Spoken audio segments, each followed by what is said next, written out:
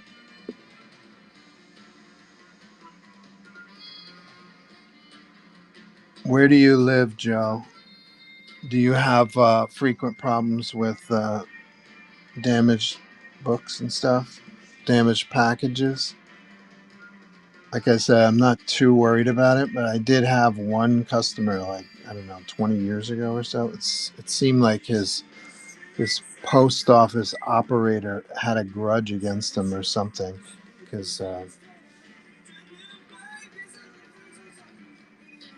he would like kick the package so that it came bent. It was an 11 by 17 print, so it was pretty well packaged, but it looked like the guy had kicked, the postal operator had kicked the 11 by 17 package like this. But if you have a D-bag for a postal delivery person, that's important to know. But what do we had? How many items have I sold here? Almost 300, I think. And one item arrived damaged.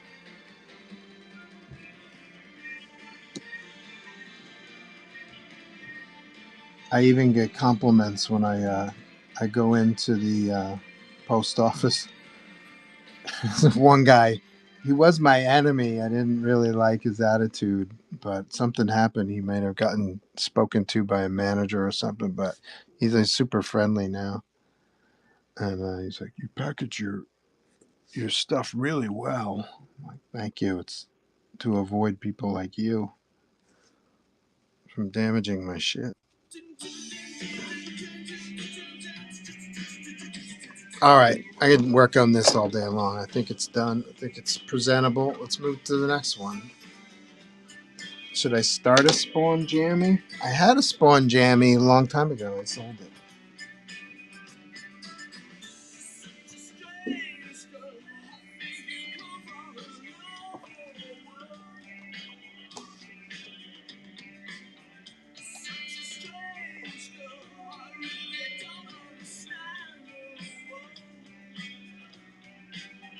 I think the color definitely, when I'm looking at it while I'm drinking water, and the color definitely draws your attention up to this area, which is where you should go. Looks good.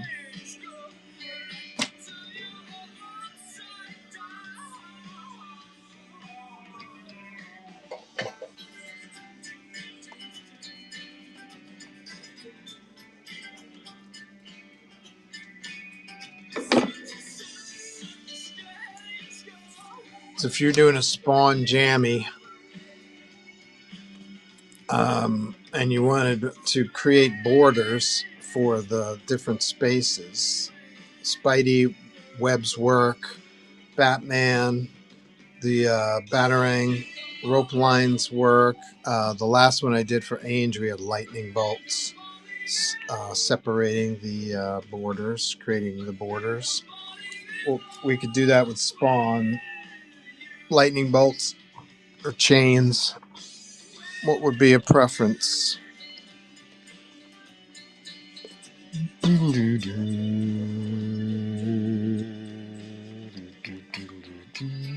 Well, also Dark Knight Returns motif, right? Dark Knight Returns, man, influenced a lot of people.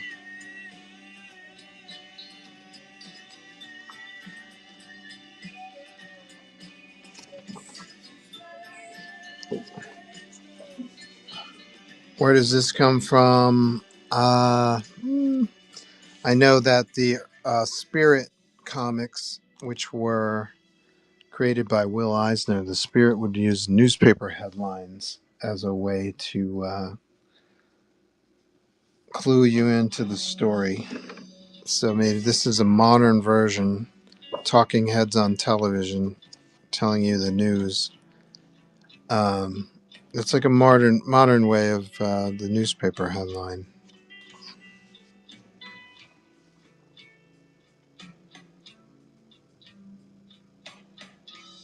San Diego coroners always get that. Welcome in, everyone, says Ainge. Who is the lucky one getting the commission? Nobody yet, but Joe says chains.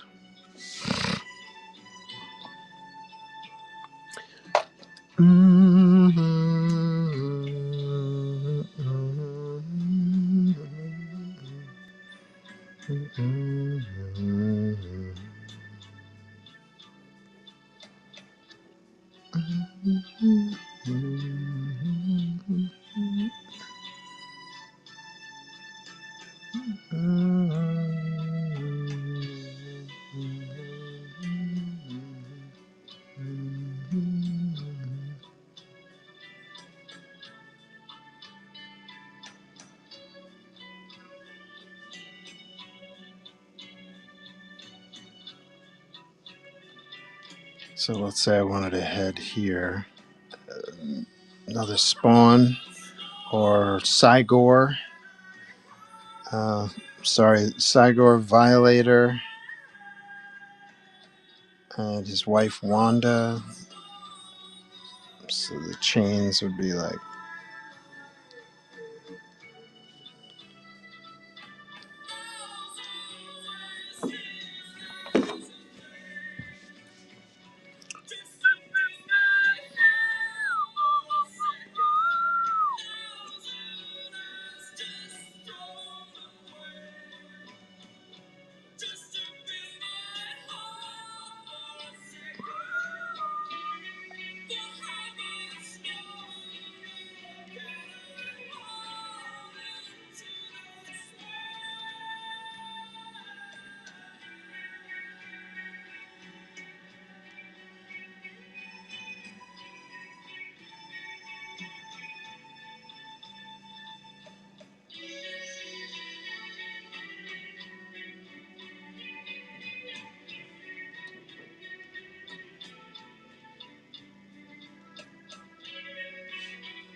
I think I'll get both. Would you like me to create an item for you in the auction? Like I'll create, let's see, 250 and 150, and I'll throw in the top loader if you like. They'll both fit in the top loader, I think. But just keep in mind the top loader is not in the best shape. That's all. But it'll help protect them. So it'd be 250 and 150 would be 400. So I'll create a Joe Mars special for you in the buy it now.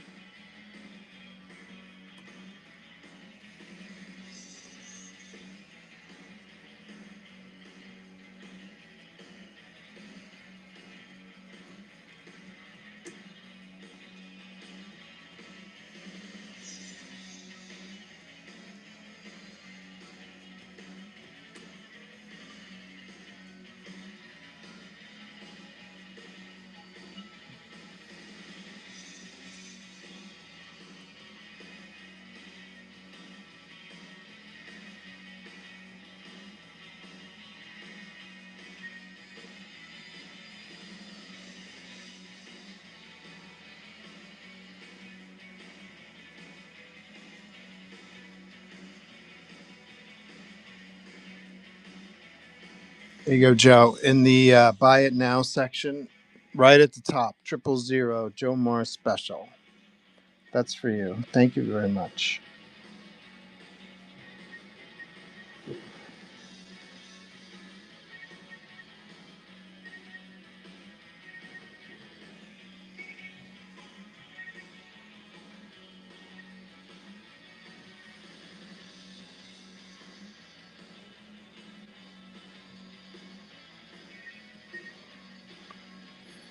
Definitely save on postage by getting two together.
Yeah, I remember the first day that Spawn came out in the stores.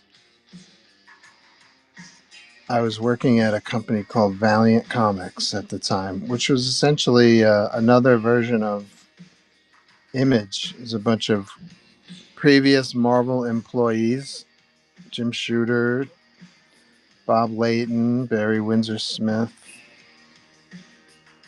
Except they weren't the current biggest sellers, but they were all ex-Marvel creators. They started their own company called Valiant, and I got hired to work on a book called Rye. I believe I was working on Rye when Image kicked in and Spawn came out, and I remember seeing my bosses like Shooter was sitting at his table. He had a long table at the foremost part of the studio, and he was looking through it with Bob, and I think it was John Hartz, who was the marketing guy, and they were like admiring the weight of it. I mean, it had a weight, it wasn't like a normal flimsy comic book. It had like a heavier paper stock, and it came out really well. It's a good looking book. Their competition, that's how they saw it, I'm sure.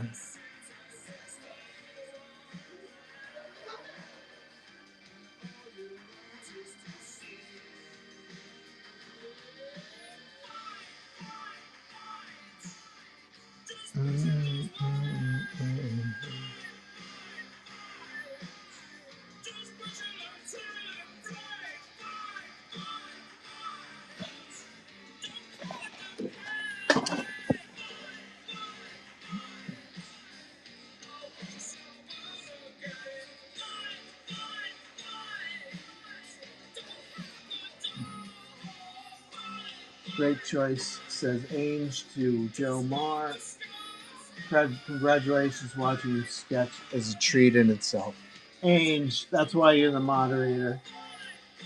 My buddy's brother worked for Image back then. I think he did some writing for them. Do you remember your buddy's name? Your buddy's brother's name?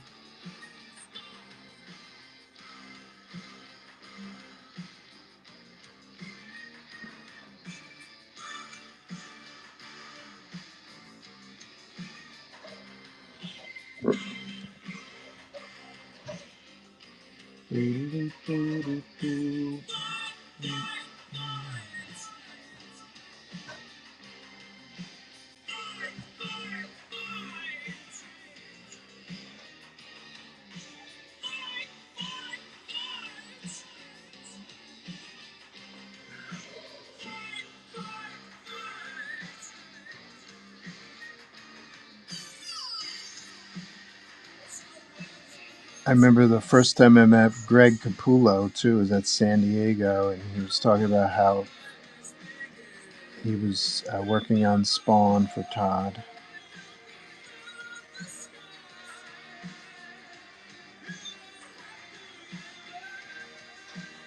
Those guys liked stealing artists from Marvel, too.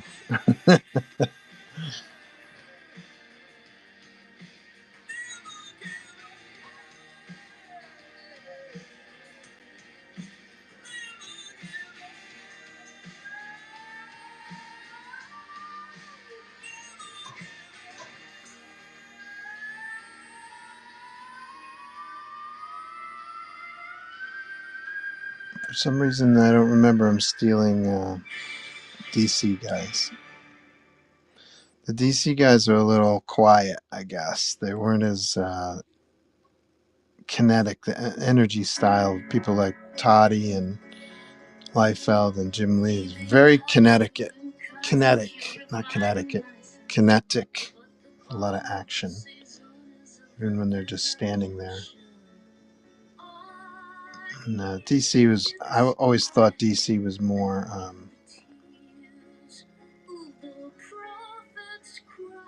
focused on the storytelling and the draftsmanship. It always seemed like that, even in the 60s and stuff. been cut and purified and nice and tan. But the balm of the season is a velvet revolution. All you killers of the children, there's a new commandment. The true divine creator wants a velvet revolution. All you killers of the children, there's a new commandment. The true divine creator wants a velvet revolution.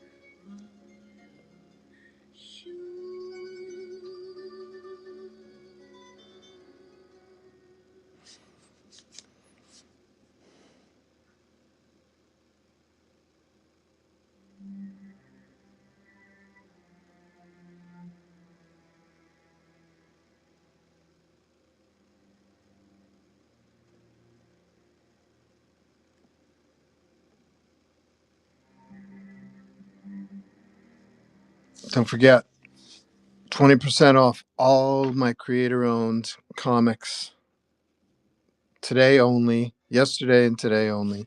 Next week we go back to regular prices, which are still pretty good.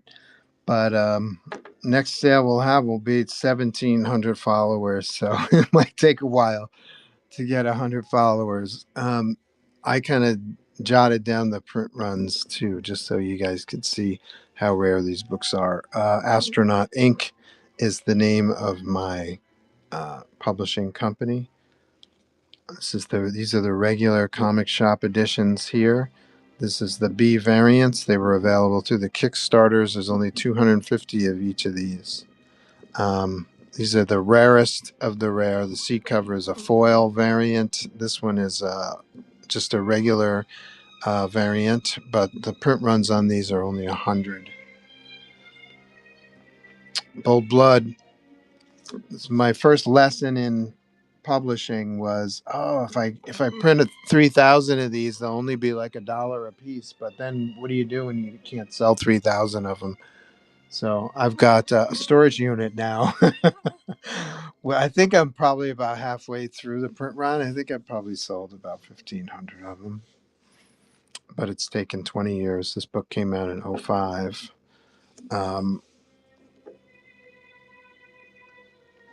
So I usually try to print to order plus. Like with new ZODIAX, I'm kind of anticipating that the regular edition will still be available when subsequent characters are released. So when Sagittarius comes out, I would hope to have enough um, Pisces and Aquarius to have so that you can have the whole set in the future. But at some point, I imagine I'm going to run out of the previous books.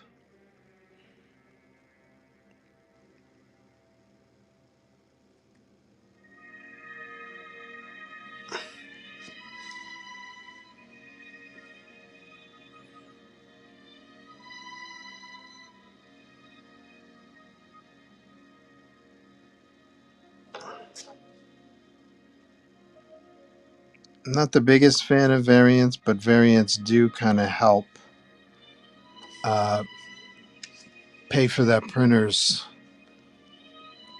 bill a lot easier. You know, this one here is because there's only 250 of them. That one's $20, and the ones limited to 100, those are $30. So I've been to shows where this one sells more than this one. This one, the regular editions are only $10, signed by me. I've been to shows where the 100 print run outsells the main one. So there are people out there that like the rarities. So I try to accommodate them, even though that's not how I operate as a fan. I just want to read a good comic. That's me.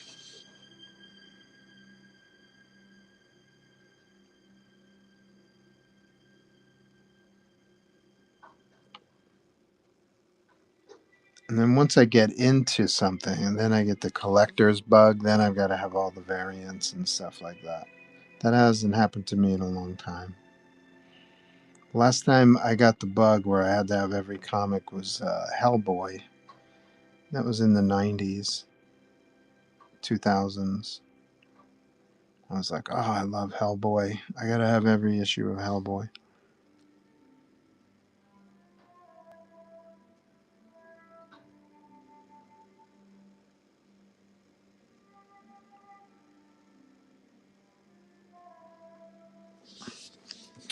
So yeah, I created 3 spaces. You can also have artists, if you want to work smaller, you can have another artist create a border, another chain border here. If you want to have like 2 drawings here, you can have them extend to the back. So there's a lot of potential in the jam piece. I find most people that I speak with about commissions, they don't want anything on the back though, because they usually hang it up.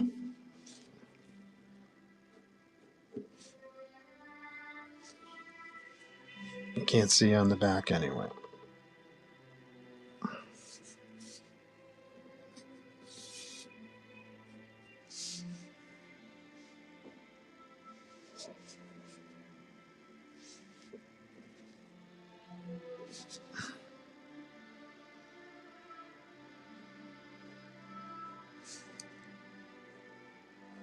I should erase this blue pencil before I start adding a lot of ink.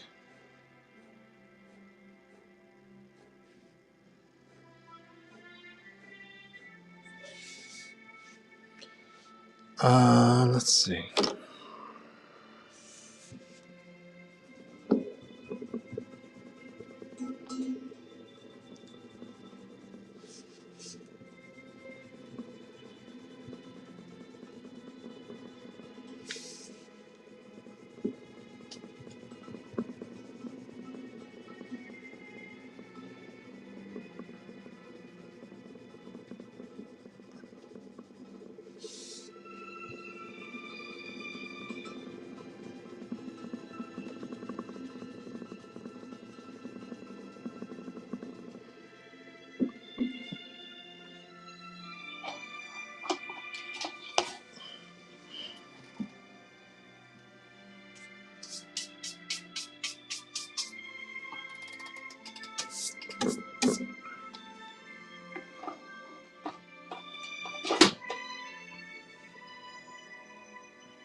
Francis Takanaga was your buddy's name.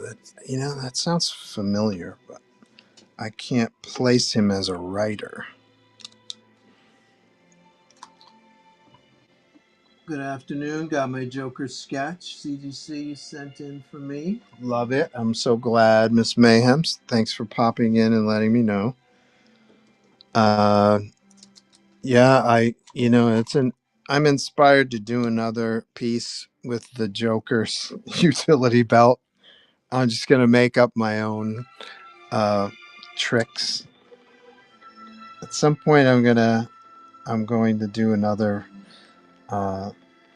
Joker's utility belt piece.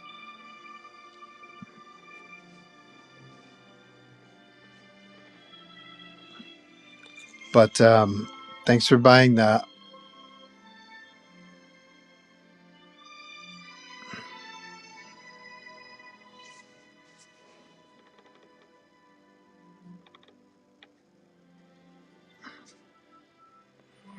I know there's a recent Batman story where the Joker dressed as his version of Batman, like it was like his it was like the Joker's interpretation of Batman's costume.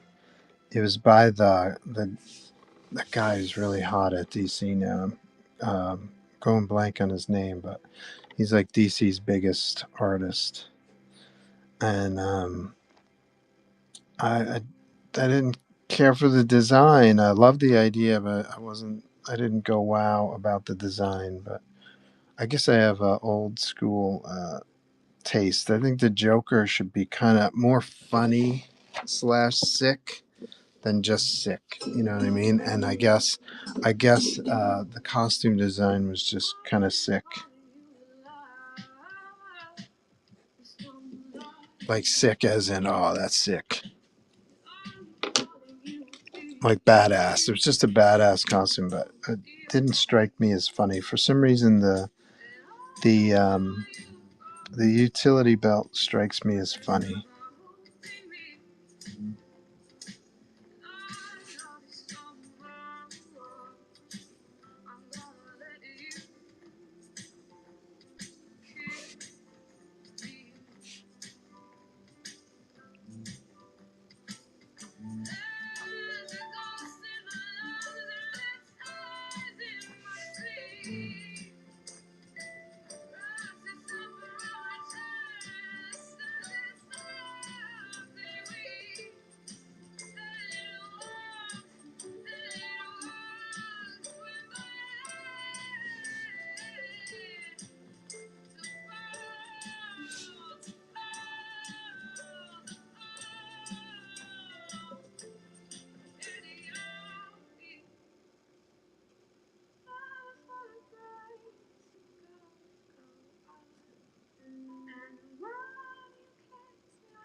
Protect the pages underneath.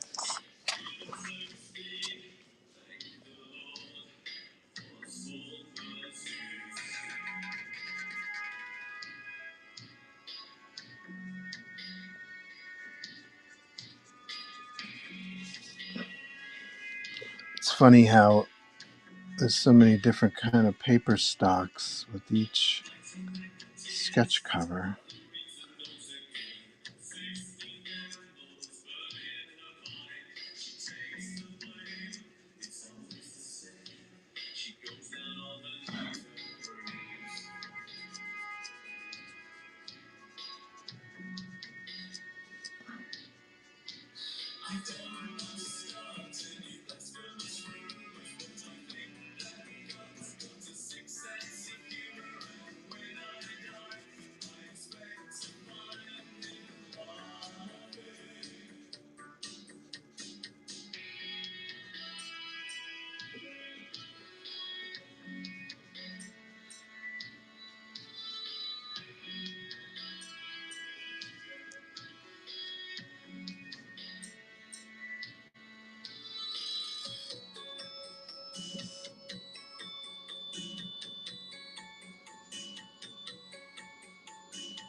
Yeah, Todd even took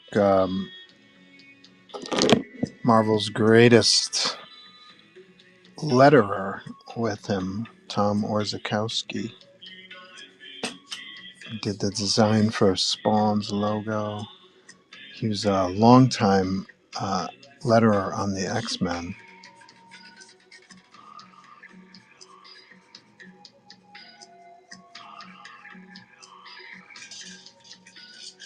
Love his work.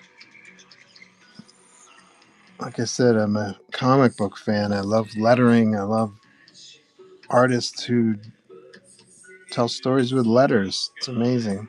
So cool. Logos and even the speech dialogue text. So important.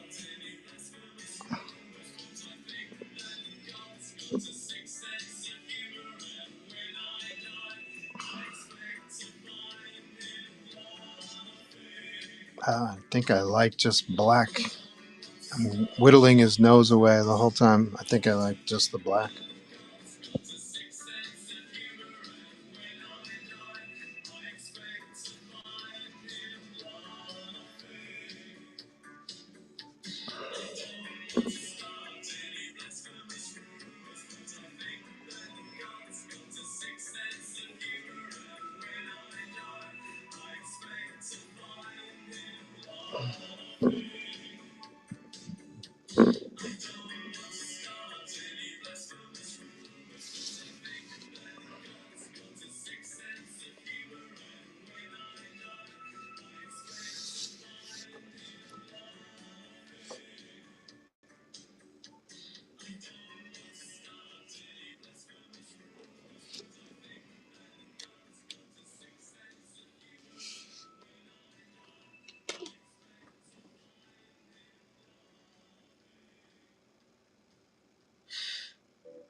Checking up on the chat.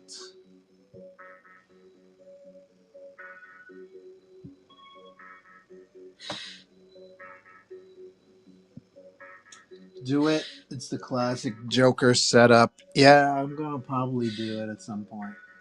Now I want a Batman. Oh boy, we can do that. It might be fun as a companion piece. Batman with his utility belt, facing off at each other. Let's see. Ames saw Miss Mayhem's piece. CGC. Yes, I had it on the show, on the stream. Was it last week?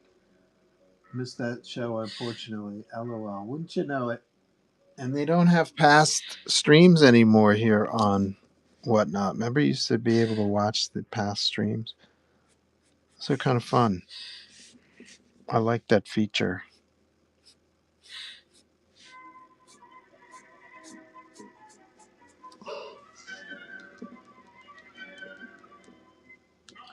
Ainge bragging to Miss Mayhem. He bought this Batman starter upper last week and had Joe do remarks for me. I'll send you a pic. The one he added Joker. Yes. Yes, send pic. Love to see it. And I'm at Catwoman and Harley Quinn. Riddler and Two-Face would be cool to have too.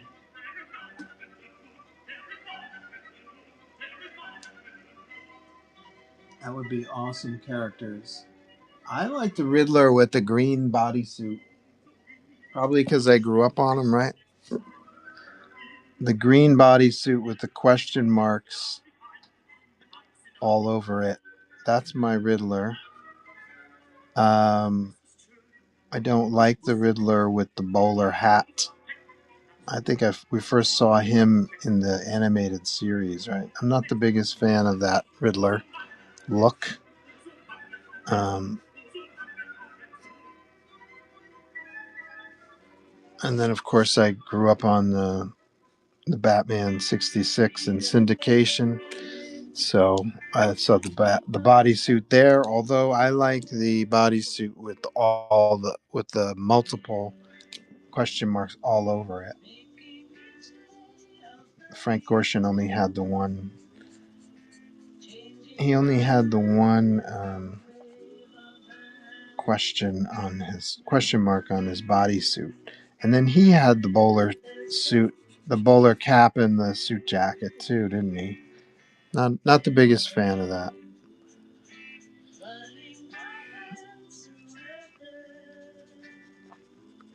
So here's a riddle for you. Riddler decides he wants to be on par with Batman, so he starts taking venom, the same stuff that Bane takes. What do you think of that? They call him Jacked Riddle. Jacked Riddler.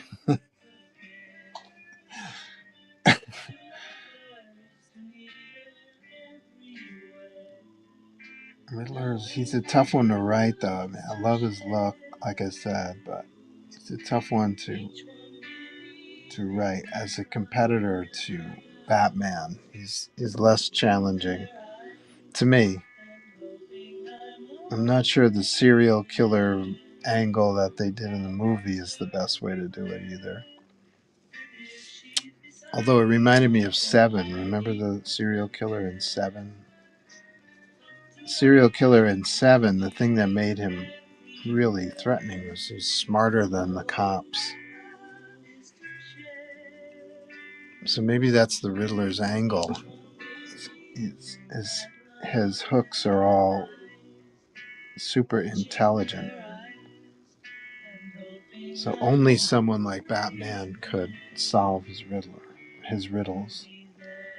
I don't remember reading a comic like that, where it was established that, I suppose it's constantly established that the cops need help with Batman, but not intentionally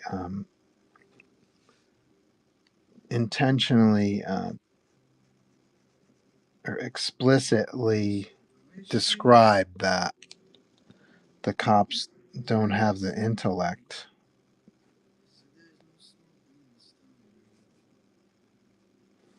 that the Riddler has. That might be a fun story. Hook there is that you got to be smart yourself to write a story like that.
Okay, I'll figure out a place to sign this bad boy. And then we'll go to color. I'm going to scan this, and then we'll go to color. I like to scan it in black and white for the record, but also in case of disaster.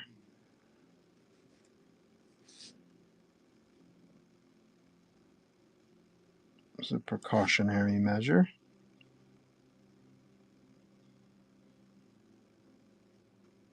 And then I'll jump on the colors once it's scanned. We got time. It's 3 o'clock. Don't forget, I'm here every Thursday at noon.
I love the classic characters from the TV show. Yeah, me too.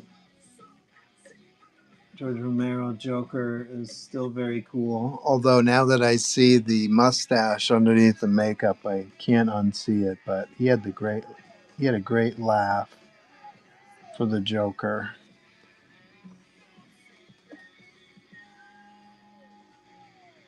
Gorshin definitely wore a bowler that couple times with his question mark suit. Yes, less interested in that. Me, myself. I was looking through my pieces and found one Batman starter upper that has spaces for 2 additional characters. I'd forgotten I had that. You know what to do, Ainge. How much extra would it be to add 3 characters to the Batman starter upper in the bin?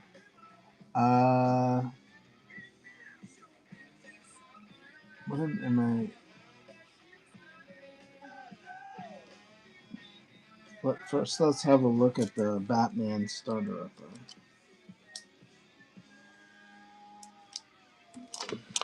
Yeah, probably 50 a pop in color. Let me see. Let me just make sure it's in the bin. Yeah, Remark sketch enhancement. I have it at 60, but I can do 50 for 3. If you're into it, let me know. I'll create a Miss Mayhem special for you. Okay.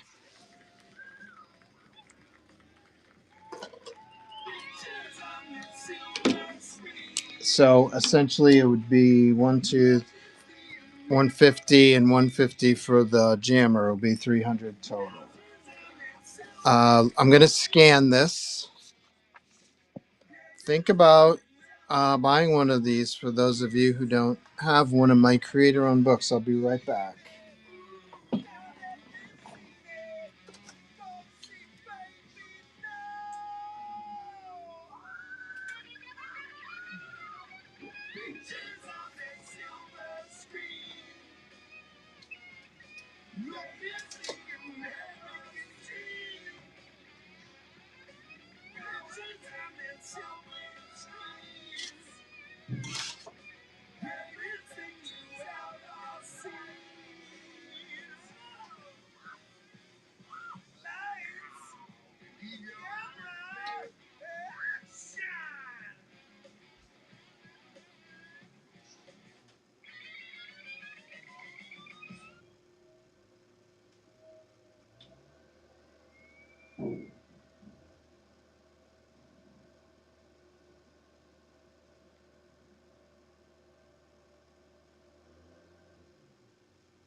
Alrighty.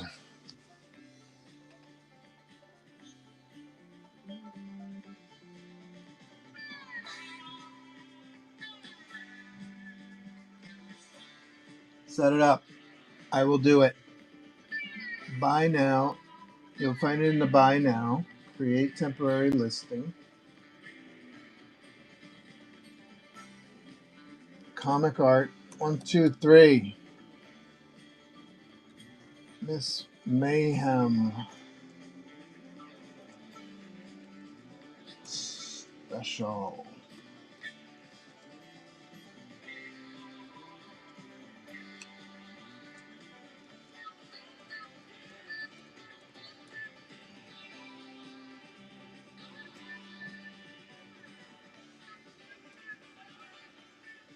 Miss Mayhem actually sounds like a good villain for Batman, actually.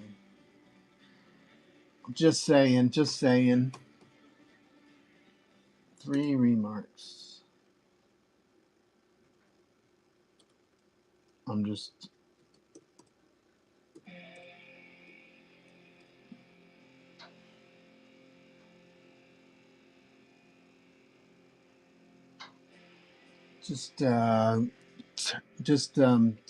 briefly describing the item just so that I don't lose track of things in the future with your shipment. Let's see, confirm. So there we go, right at the top, Miss Mayhem. Buy it now. Click on buy it now, right at the top. 000 Miss Mayhem Batman special. Plus 3 remarks. And I will get to that right after I color Spawn here for Jomar.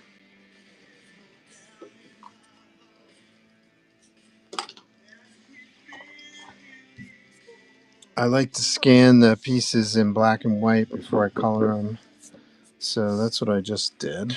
And that doesn't mean that I won't go back in and add hatching or correct things in black and white. I just like to have a record of some kind. Let's check out Spawny's coloring.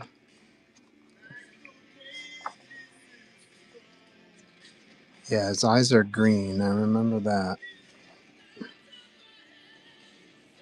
Okay.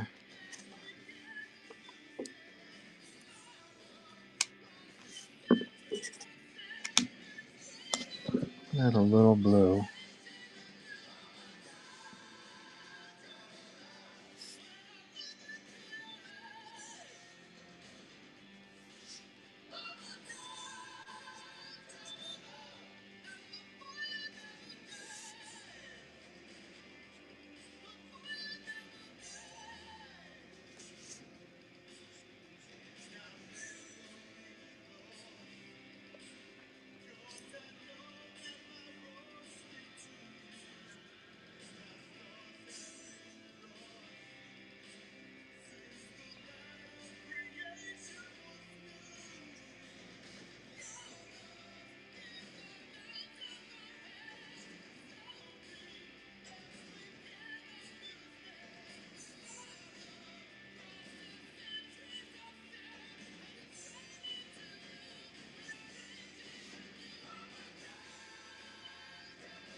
Thank you, Miss Mayhem. I appreciate it. We'll get to you. One thing you can do, Miss Mayhem, when you decided on your characters, let's check out the chat. You may have answered my question already.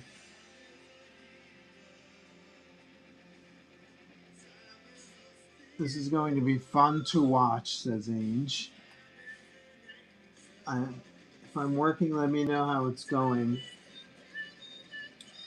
I will take screenshots and send them to you. You can also watch it later. Just look at your video receipt on Whatnot. I am also, now that I remember, I am also simulcasting on YouTube. So the videos are still up on YouTube. Yes, there you are. Miss Mayhem said that. Yep, I love the music that accompanied the Riddler on the Batman TV series. Do, do, do, do, do, do, do. So the characters and email references if you like a particular character style. Yes, thank you, Ange. You did it. Ange, the best moderator ever on Whatnot. I say yes. So that's my email address. It's always helpful if you have a specific version of a character in mind, especially old school characters like the Riddler, who's been around for 60 plus years. They've had a few looks. Make sure you send me some reference as to which look you're thinking of, please.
I do also have a CGC Signature Series account. If you're interested in having your items graded, as Miss Mayhem knows. And I also have COAs available for $5. Signed COAs, not reproducible.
Dudes are working on the outside of my apartment.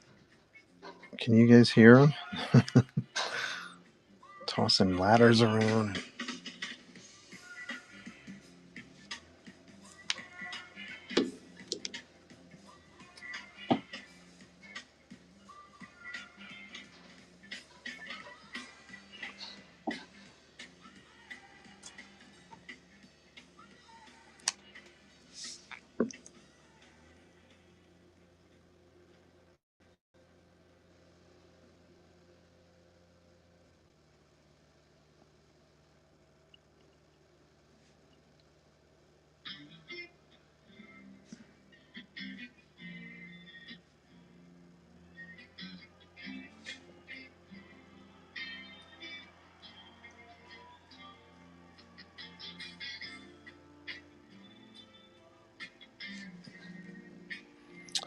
I saw a snippet interview with John Oates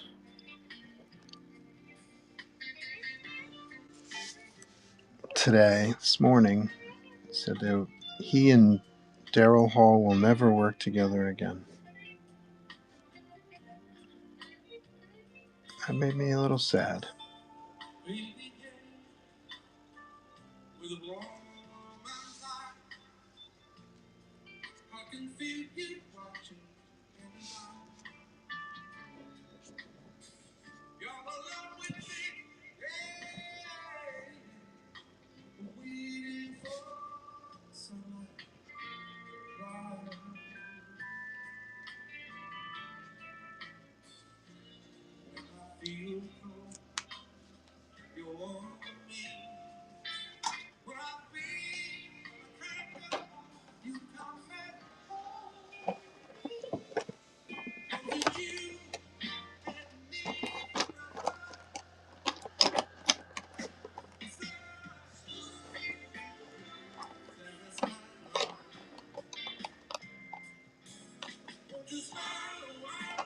Dark Vash in the house. VIP Dark Vash. Give him some applause. What's up, bud?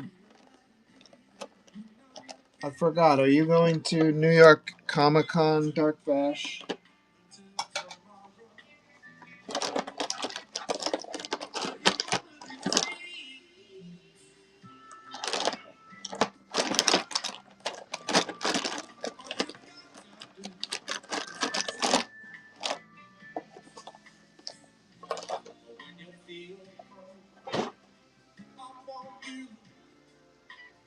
Dark Vash gets the fist bump from Ange. Hi, Angel. Dark Vash says, how's everybody doing? We're doing well. I'm good. We're busy today. Hope you are too, and family. I'm good, bud. Hope all is well with you. How are the kids? The son's going to school, I imagine. Welcome in. Joe is working on a Spawn starter upper. I'm good, man. Yes, sir. I'll be there on Friday at New York Comic Con. Ainge will be there too, right, Ainge? Batman starter upper with remarks next to Miss Mayhem. Stay tuned. Same bat time, same bat channel. Let's see what you did there, Ainge. Daryl Hall approves.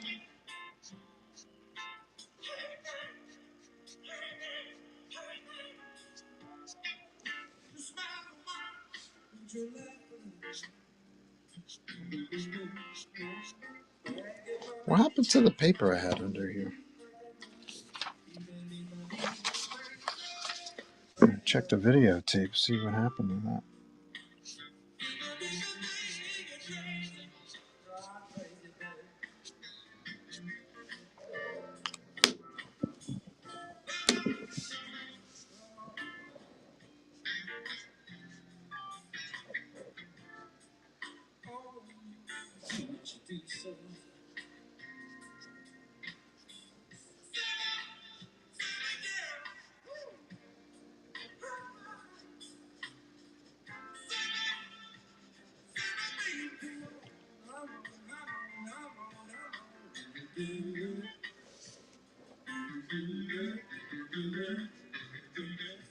feel like singing.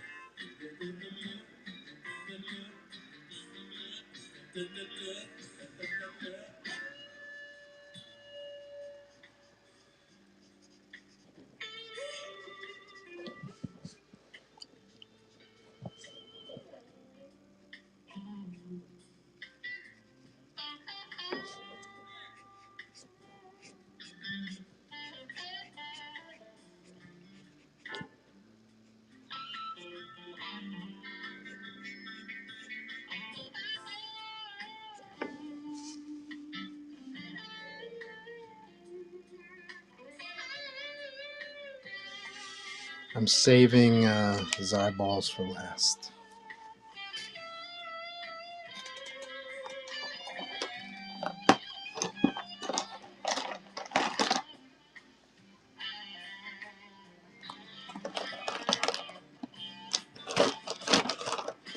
Oh, babe.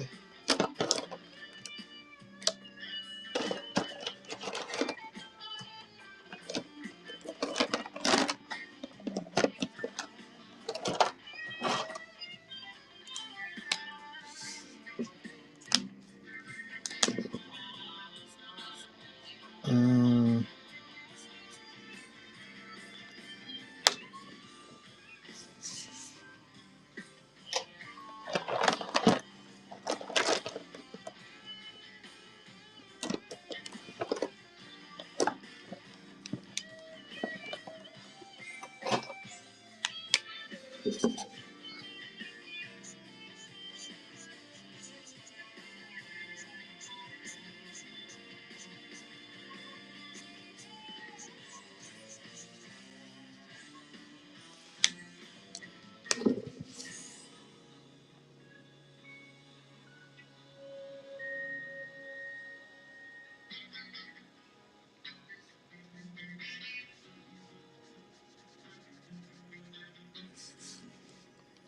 Mm.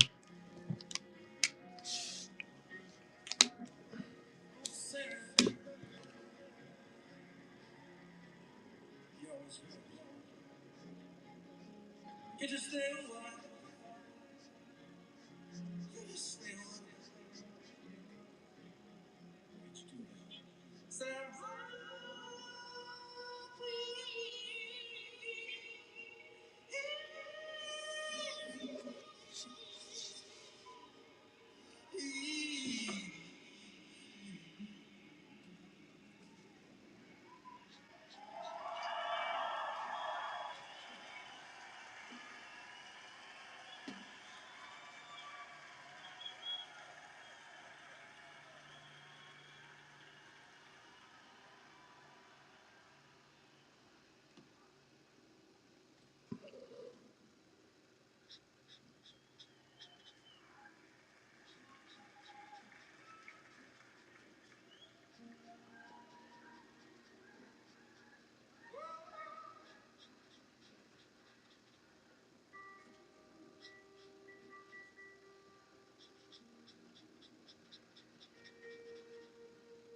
Do what you want, girl. Be what you are. Baby, run away. Just a play from the heart. Ain't no song we can start. To give you some away. Cause the song you never knew. Like the week you never said. Do what you want to do, what you want to do, what you want to do. Be what you are. Be what you are. Do what you want to do, girl. Not worry, baby. Be what you are. Be what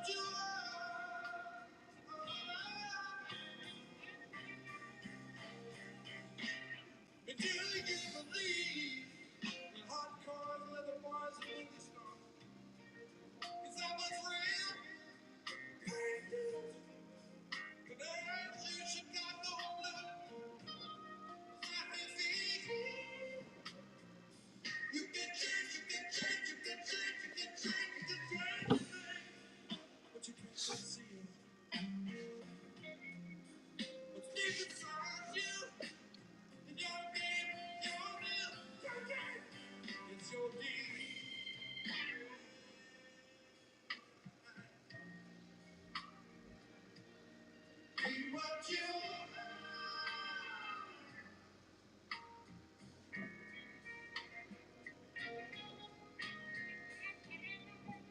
what you wanna do. What you wanna do. Be what you are. Be what you are. Oh, you get your money's worth when you get a spawn with chains. There's a lot of chain links here. That's like the Thing too. Like the Thing has his skin is all bricks, so you got to draw all those bricks. You get your money's worth out of the Thing, also. You whatnot whippersnappers, you don't know who the Thing is. He's in a movie that just came out. I wonder if it was any good. I haven't seen it yet. I'm looking forward to it.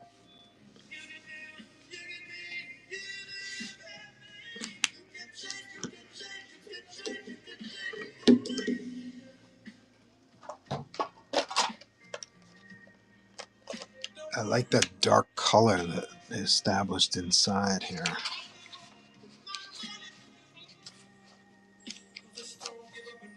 Like that darkness. I'm going to try to work with that.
Still got to sign this thing. And what color are the eyes and the skulls?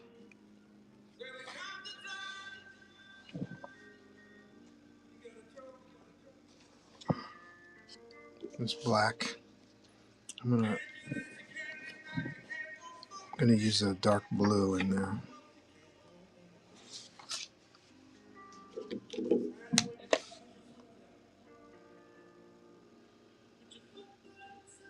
And then we move to eyeballs, spawn eyeballs, and then we move to white highlights, and then we move to Miss Mayhem.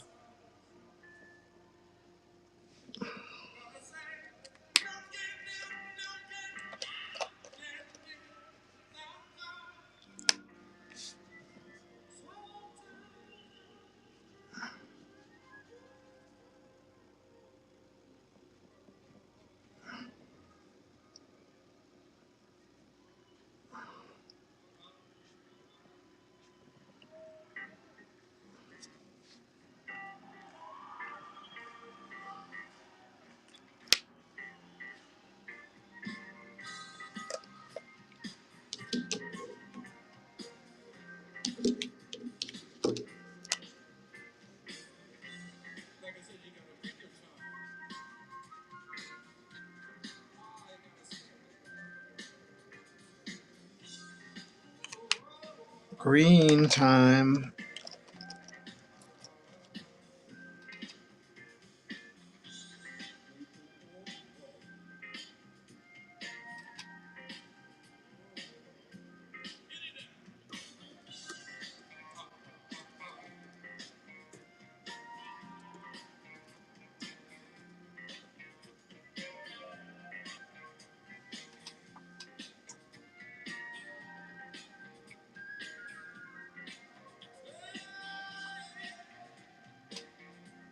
Looks amazing, said Joe Mar. I'm glad. And it goes in a top loader with this banger right here. Always with the bangers. I gotta find a place to sign it. Green eyes.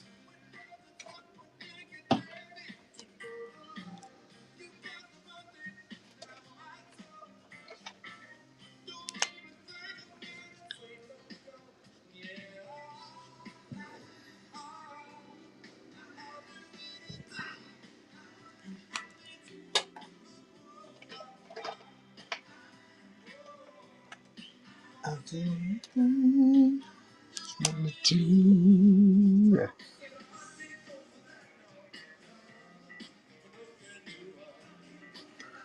I am seeing the Halloween candies at the supermarkets already as of last week.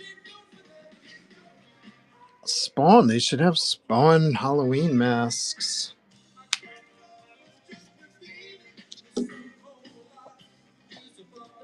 Halloween costume with Spawn, he's a natural.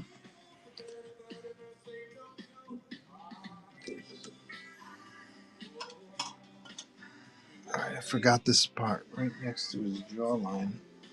Where'd the blues go?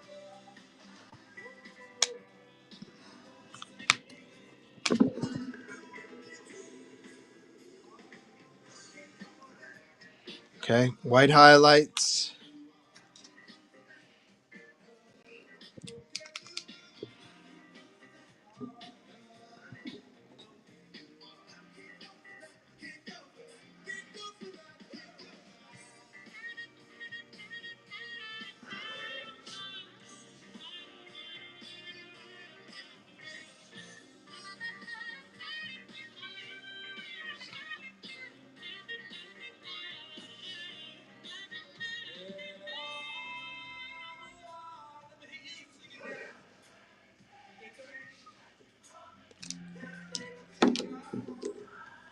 I still don't like.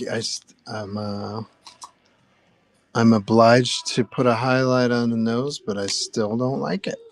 I still like the black mask, black face and shadow best.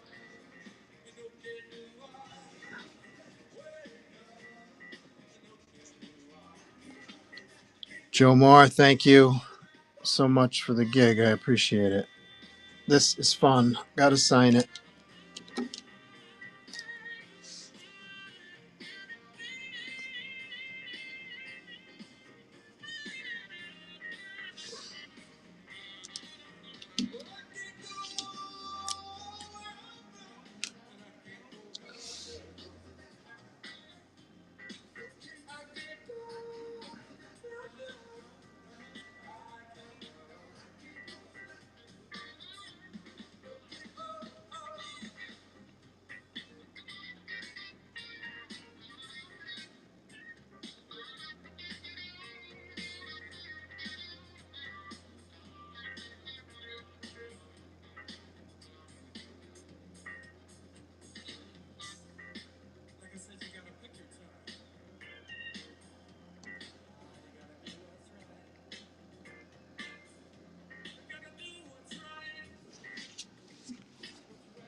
Tucked right in there.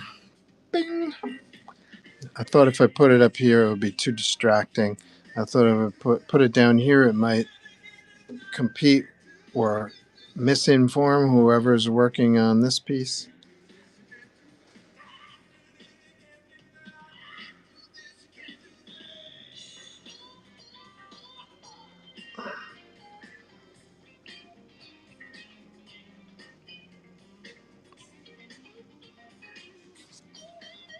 Nice.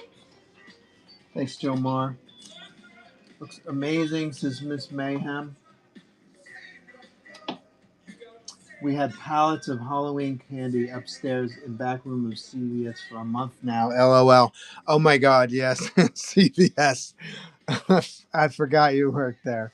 Yes. CVS. They've got like just a whole section of the store is dedicated to Halloween candy now.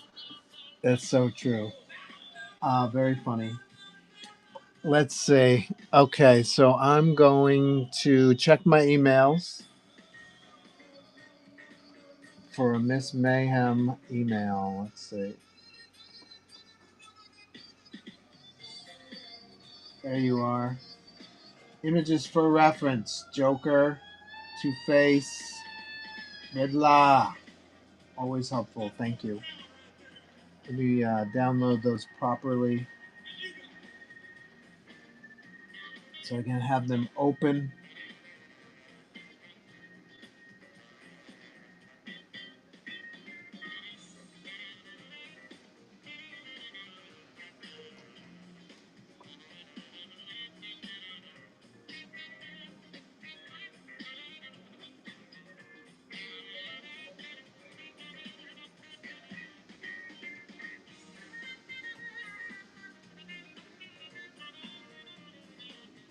So there's a Joker, a Riddler.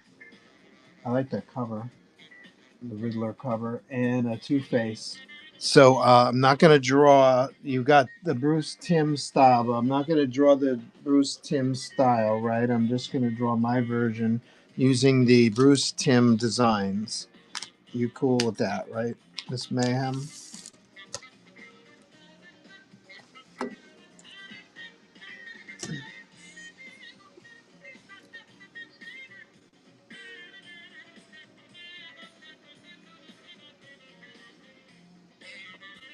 Correct. Your style, of course. Thank you.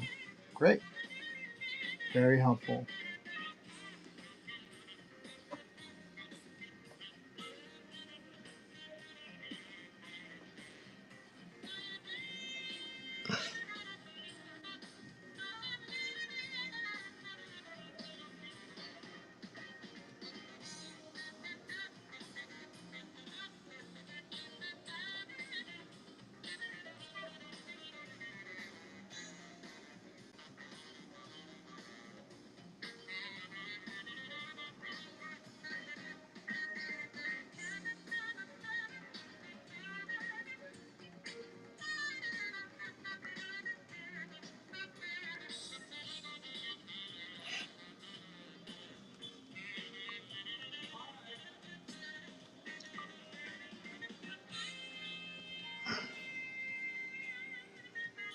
Is it okay if I take off?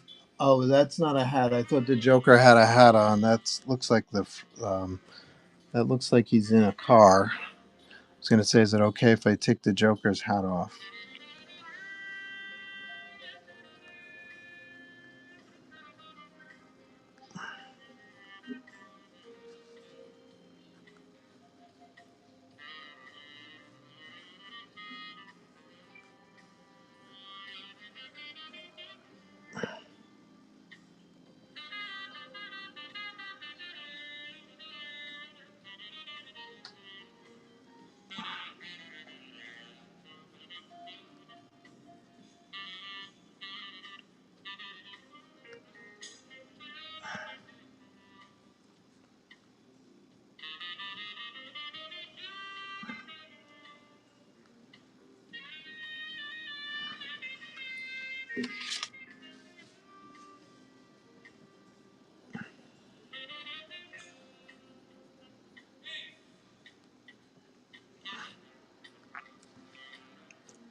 Can't remember the last time I drew the Riddler. I've drawn Two-Face a couple times. Get it?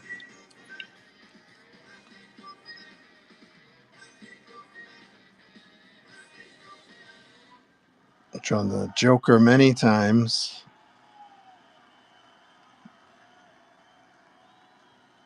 Not many Riddlers. Mr. Freeze, I think. Have I ever drawn Mr. Freeze?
How much more to send the Venom to CGC? 85. Yeah, I think it's 80. Miss Mayhem, do you remember what it was?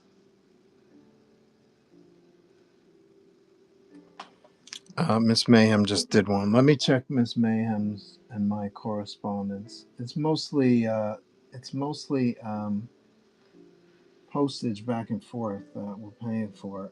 Let's see.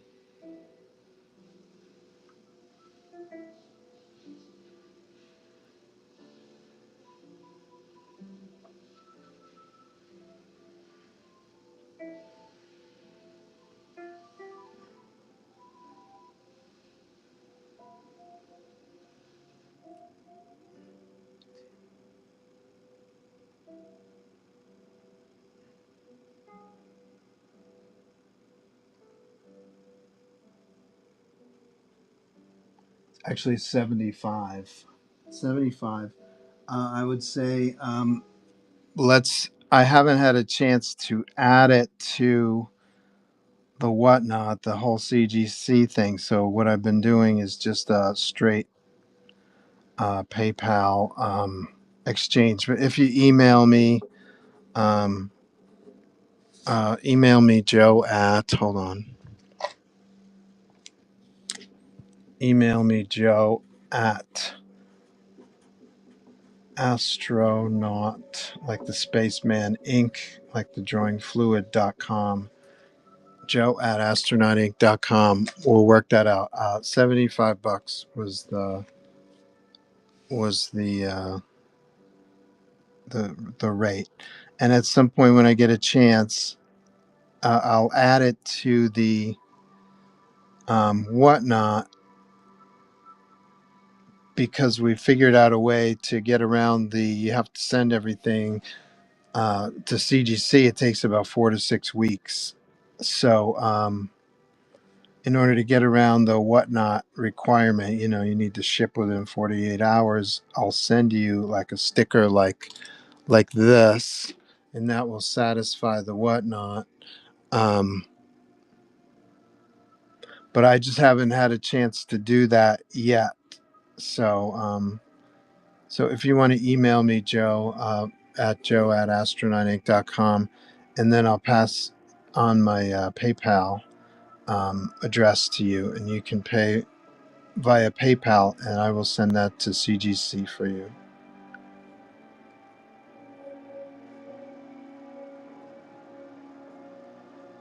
I forgot who it was. Was it Lino who figured out how to do that?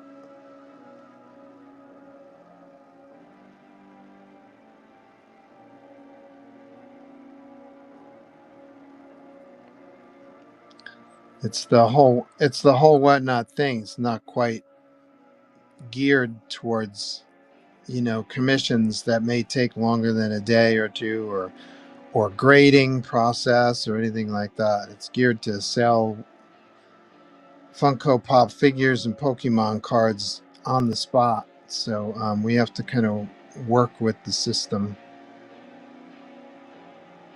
So the way I've been doing it, like with Miss Mayhem, is she'll send me payment for that via PayPal. And I did it with Ange also.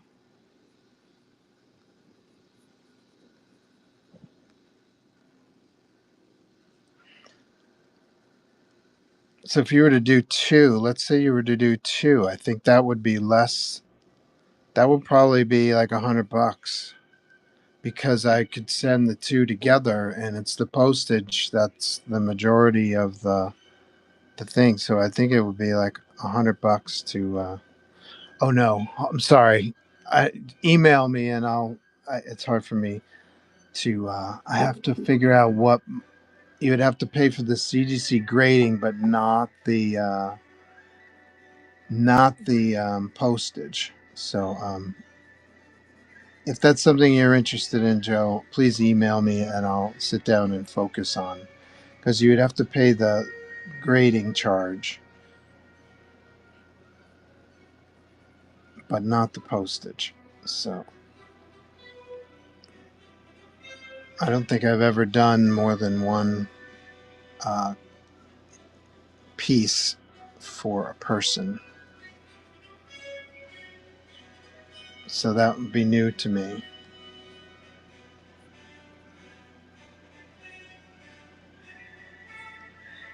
But it wouldn't be another 75. That's what I'm trying to get at.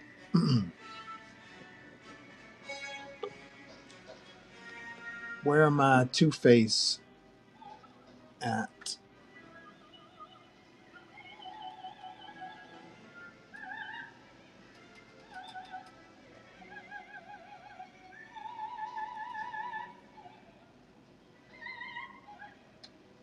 I'm 75. No worries, CGC is in San Diego all the time. Did you buy the Venom he was working on earlier with the Infinity Stones? Yes. This guy right here.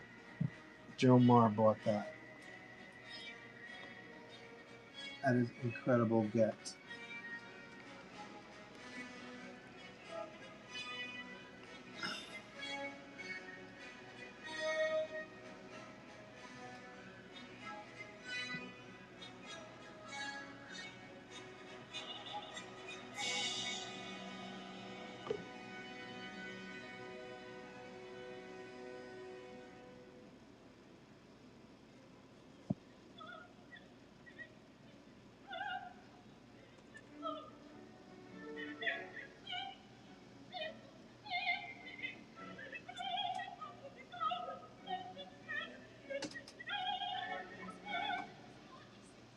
Time to watch and drive again with my chameleon eyes.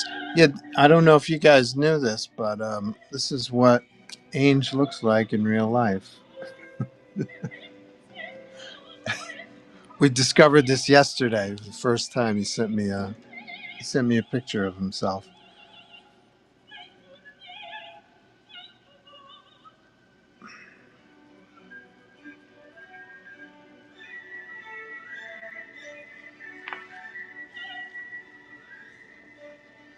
Can't see the drawing.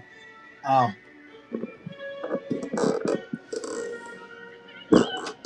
here it is, everybody. Scan this for your wanted posters. That's Ainge right there. He looks like what's that guy's name? Calamari. Mon Calamari in Star Wars Return of the Jedi.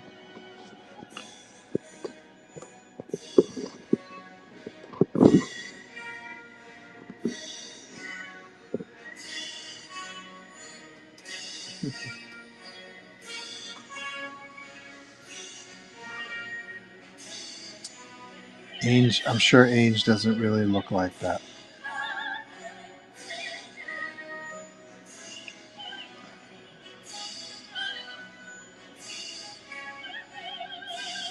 I'm gonna mess with Two-Face's scarred face.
most amazing man. He had that look you very rarely find, the haunting, haunted kind. I asked him to say what had happened, how it all began. I asked again, he never said a word, as if he hadn't heard. And next, the room was full of wild and angry men. They seemed to hate this man. They fell on him and then disappeared again.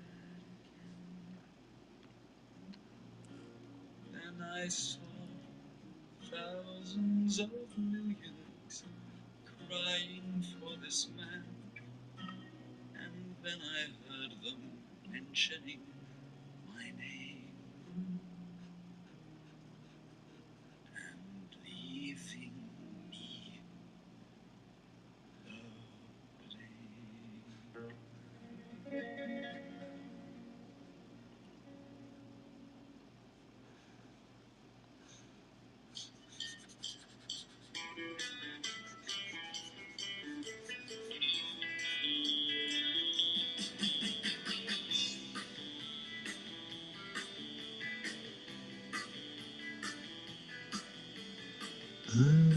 lonely.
I found out about you. Found out about you.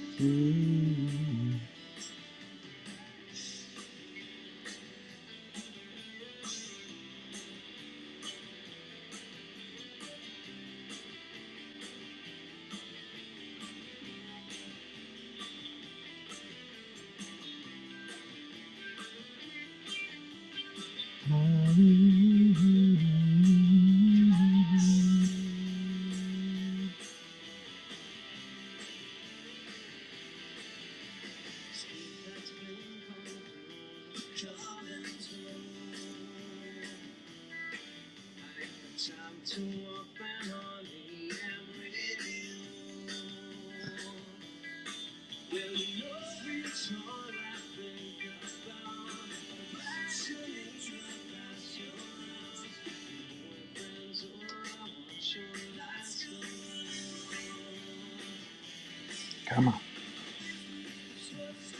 I found out about you. Found out about you.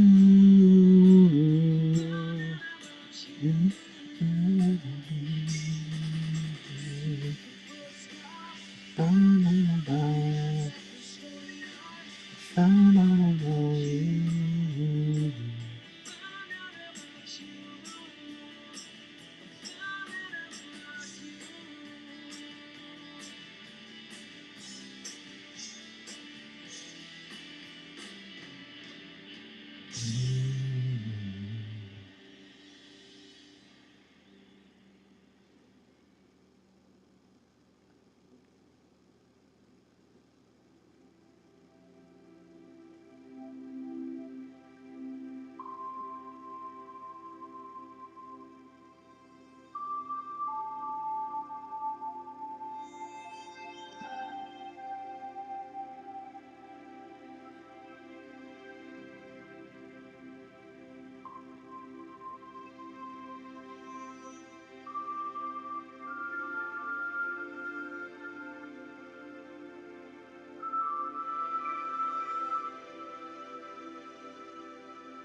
Knew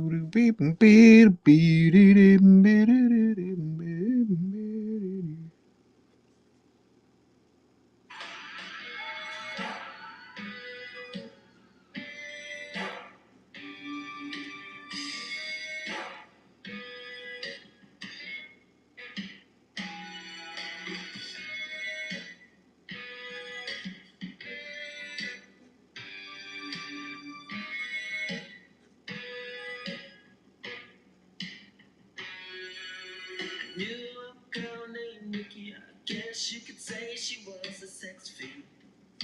I met her in a hotel lobby, masturbating in the magazine. She said, how'd you like to waste some time? And I could not resist when I saw little Nikki grind.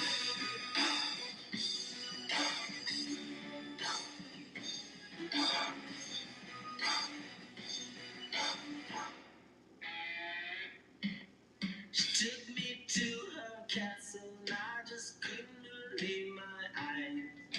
She had so many devices, everything that I could buy. She said, sign your name on the dotted line. The lights went out, and Nikki started to grind.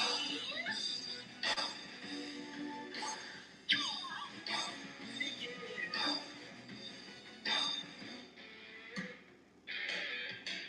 Castle started spinning, baby, it was my brain. I can't tell you what you did to me, but your body will never be the same.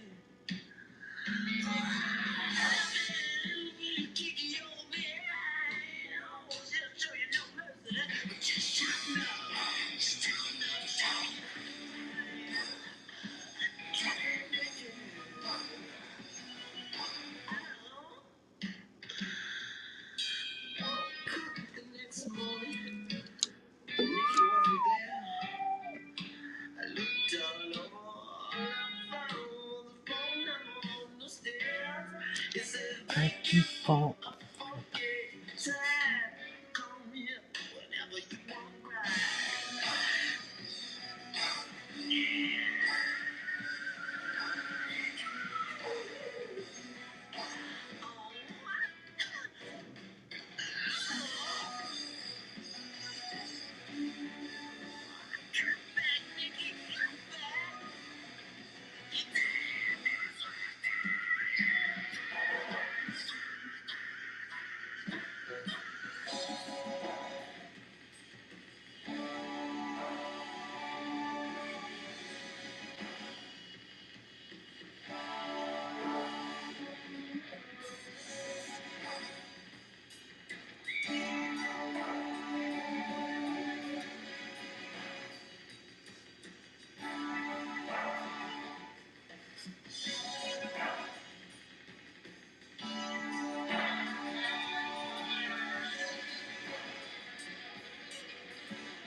Baby, it's just like my mama. Never satisfied.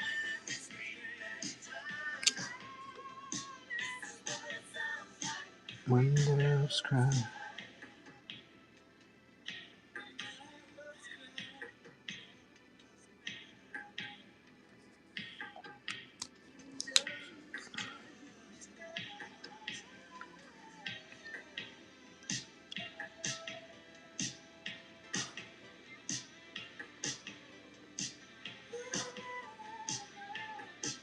Mm-hmm.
I'm not loving you way I wanted to. What I had to do, had to run from you. I'm in love with you, but the vibe is wrong, and it haunted me all the way home. So you never know, never know, never know enough till it's over, love, till we lose control. Sister, love, screaming no, no, no, no, no. I'm not loving you way I wanted to. See, I wanna move, but can't escape from you. So I keep it low, keep a secret code, so everybody else don't have to know. So keep your love locked down, your love locked down, keeping your love locked down, your love locked down. I keep your love locked down, your love locked down. I keep your love locked down. You lose. I'm not loving you way I wanted to. I can't keep my cool, so I keep it true. I got something to lose, so I gotta move. I can't keep myself and still keep you too. So I keep in mind when I'm on my own, somewhere far from home, in the danger zone. How many times did I take for it finally got through? You lose, you lose. I'm not loving you way I wanted to. See, I had to go. See, I had to move. No more wasting time. You can't wait for life. We're just wasting time. Where's the finish line? So keep your love locked down. Your love locked down. Keeping your love locked down. Your love locked down. Keep your love locked down. Your love locked down. Keep your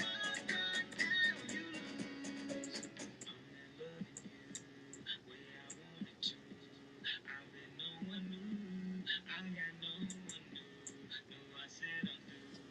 But got love for you. But I'm not loving you where I wanted to.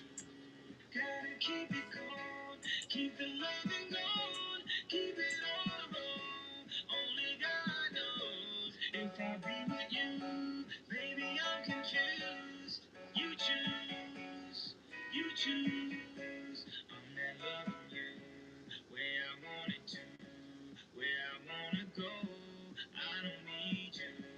I've been down this road too many times before. I'm not loving you where I wanted to. So keep your love locked down, your love locked down, keeping your love locked down, your love locked down. Now keep your love locked down, your love locked down. Now keep your love locked down. You lose, you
Oh, I could have put a little, if I did this not in his brow, the opposite direction, I could have made a little question mark. Oh well. Whenever I'm in the zone, it gets very quiet. Just keep that in mind.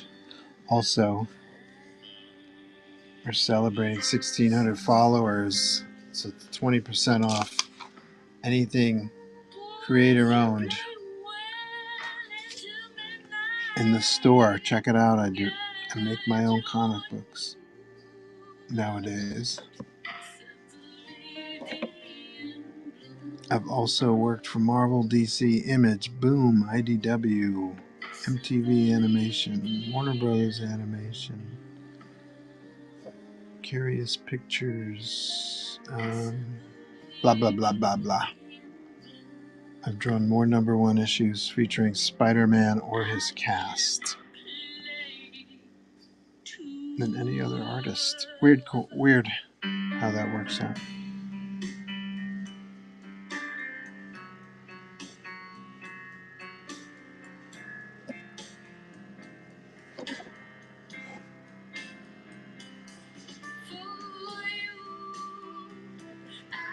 Oh, I did it again.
From the reference.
Almost there. Black and white. And I gotta scan these bad boys. For the record.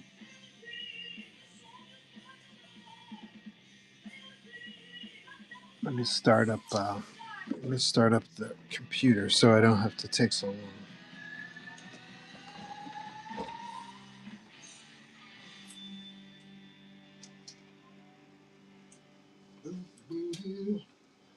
I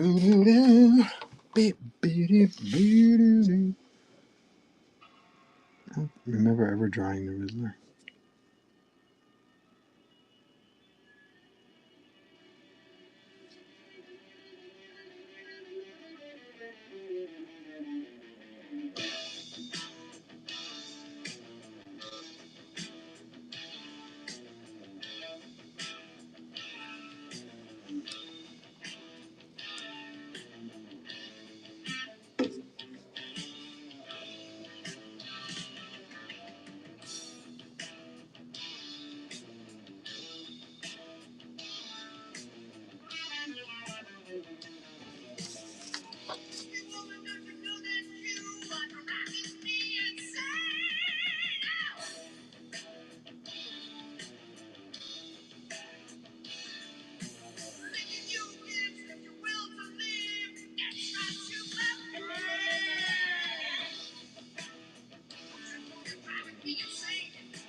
Miss Mayhem, I'm calling it.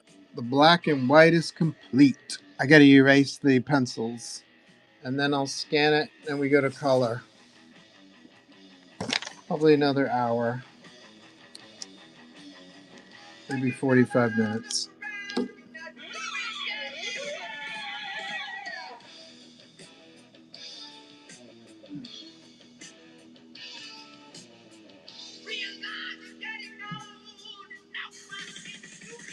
Ames says, what did you do for Warner Brothers? I worked on Batman Beyond. I did 2 episodes of Batman Beyond.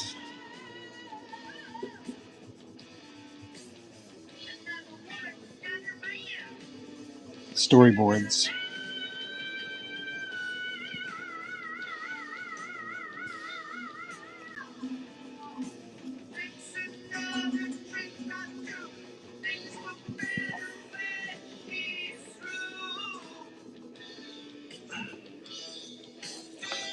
Did a bunch of storyboards for MTV too.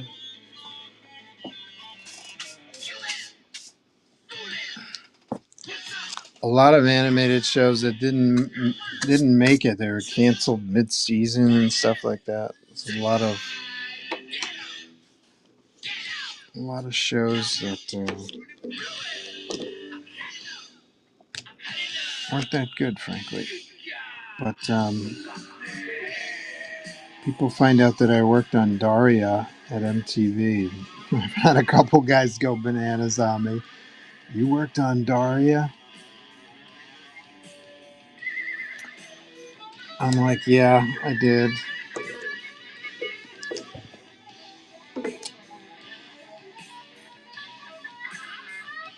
I have to admit it.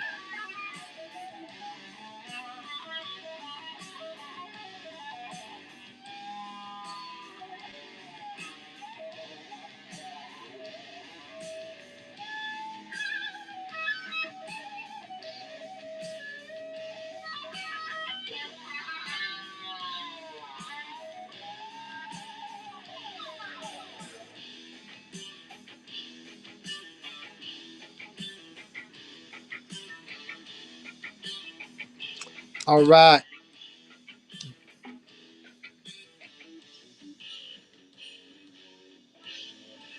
I'm jealous. Says Ange to Miss Mayhem. Always keep one chameleon eye on the road. Yeah, Ange, focus on your driving.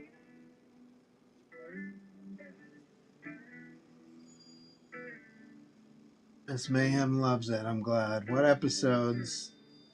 Yes, what episodes of Batman Beyond?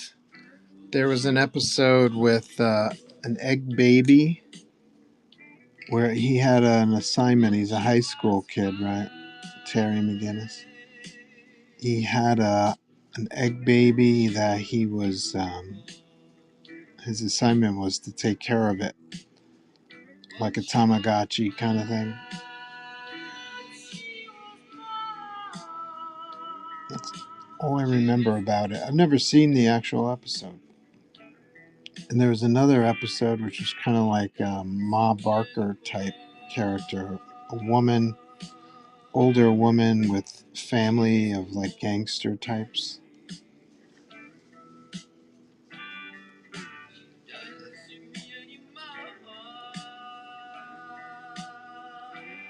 My favorite episode of Batman Beyond has the Royal Flush Gang in it. And he falls in love with the Ten of Spades. I thought that was a really fun episode. I love the Royal Flush Gang. I love the motif.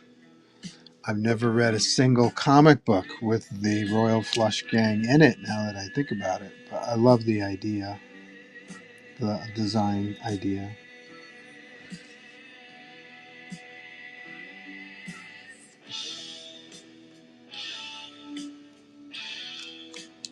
But I didn't work on the Royal Flush Gang episode.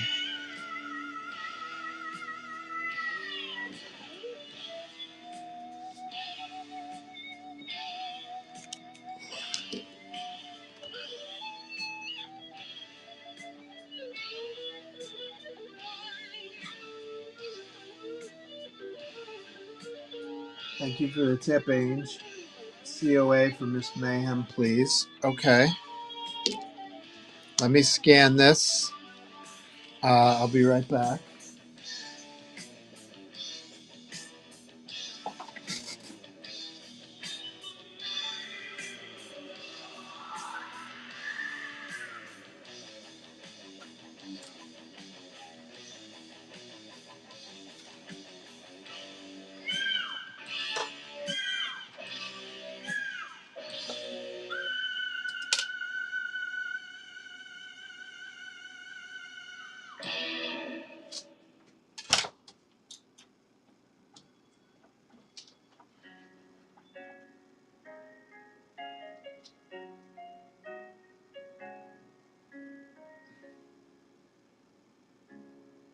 Look at this face.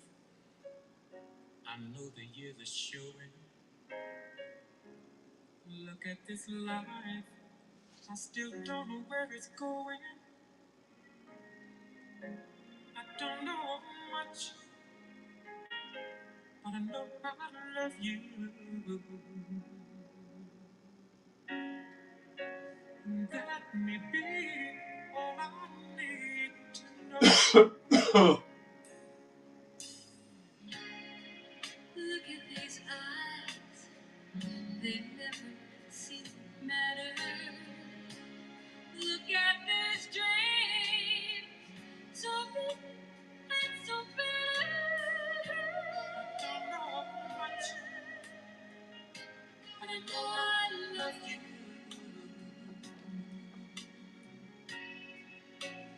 That may be all I need to know. So many questions, still unanswered. So much I've never broken through. And when I feel you near me, sometimes I see so clearly the only truth I'll ever know is me and you.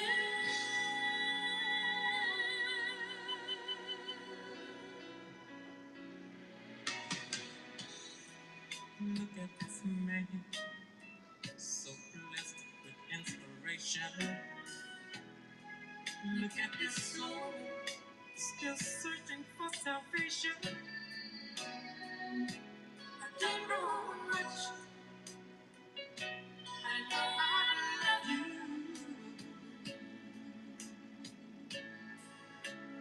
That may be all I need to know.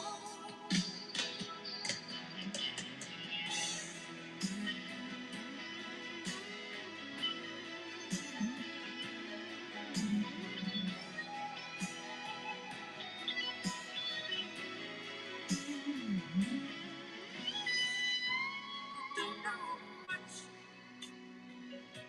but I know I love you.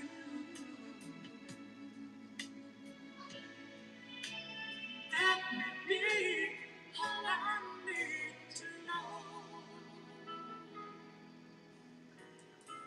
I don't know much, but I know I love you.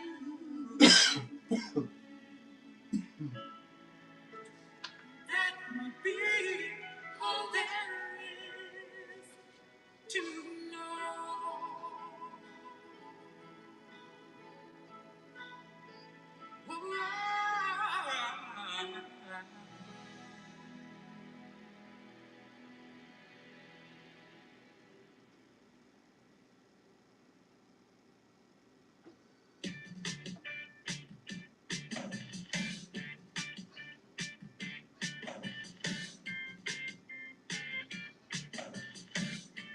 Oh, cool. Looking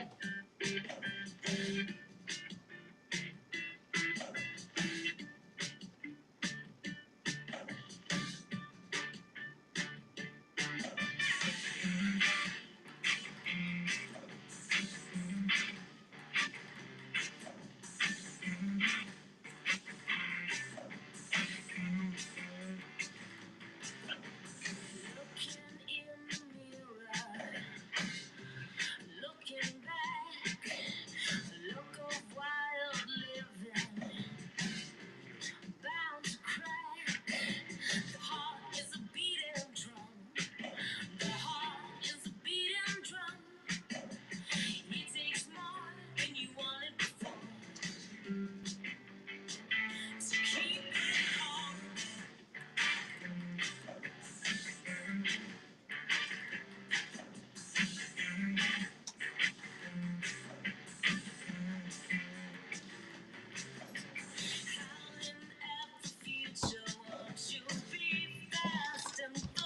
I hope you weren't asking what episodes of Daria I worked on, because I had no memory of that.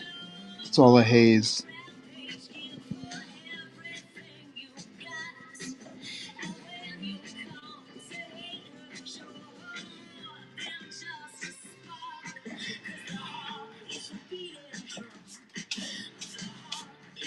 Also, there were more episodes of Daria that I worked on. Like, I worked on Batman Beyond while I was at MTV, so it's kind of burning the candle at both ends. 1 second, I'll grab a COA.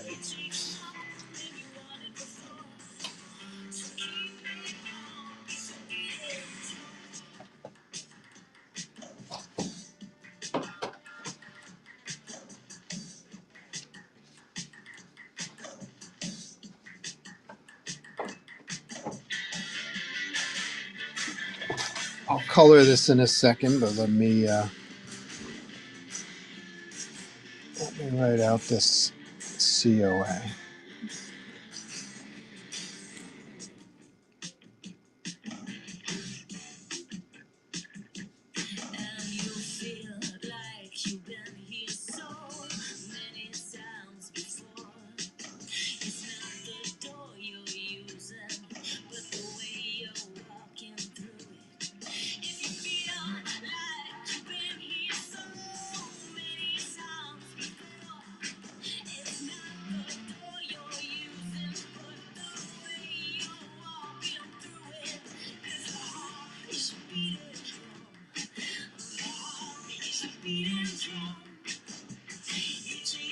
Can you believe it's September already?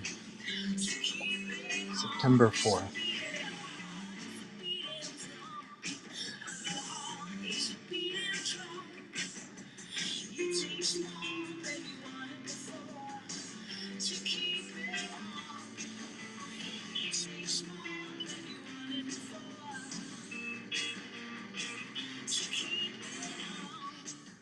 I got my company seal on the COAs. I don't know if you could see it in this light or camera, but maybe on the back. See the company seal. So that can't be duplicated unless you fraudulently represent my company.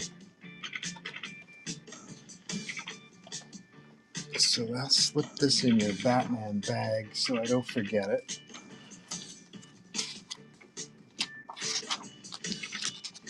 And then we'll start coloring. Yay!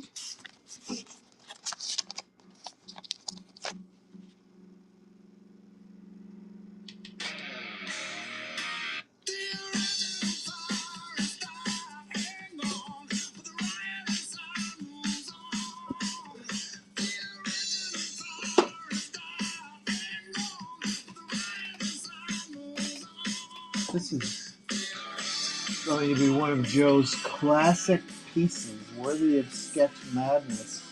Holy cow. Sketch madness. It's 5 months away. 9 months away. Thank you. Kyle Feely in the house. I see you. Not Daria.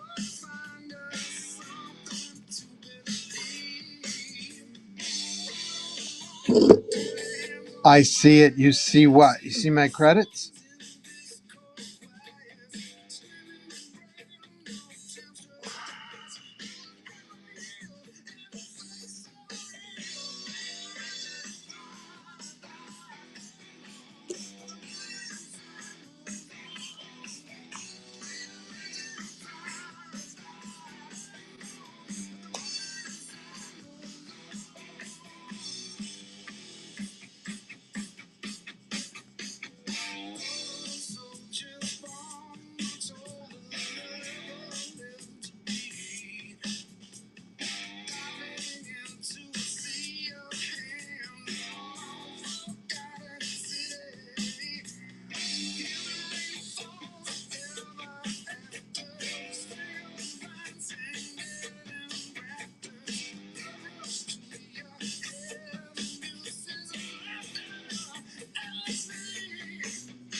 It's true. We might have to start thinking about sketch madness soon.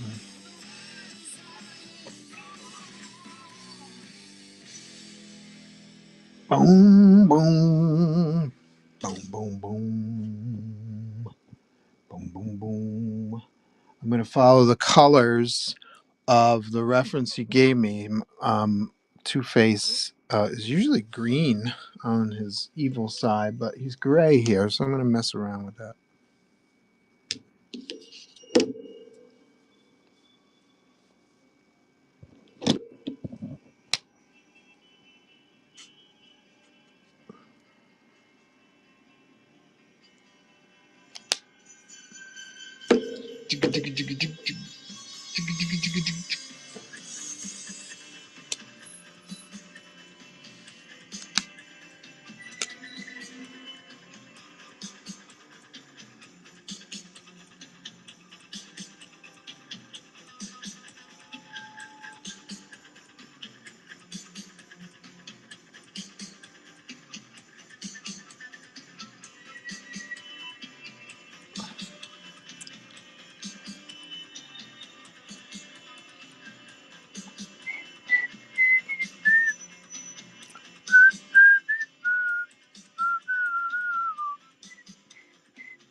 Whoa, Nelly, what happened there?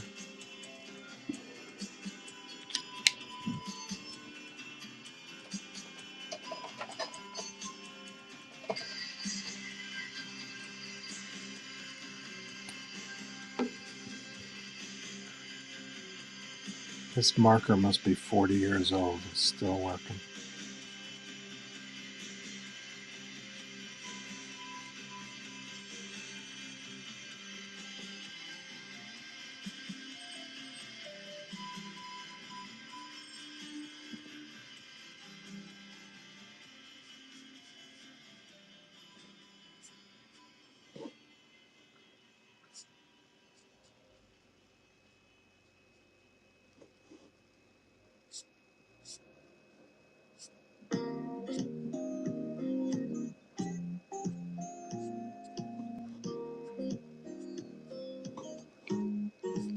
mix of music I'm getting today.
Hurry, don't be late. There'll be laughter even after you're gone.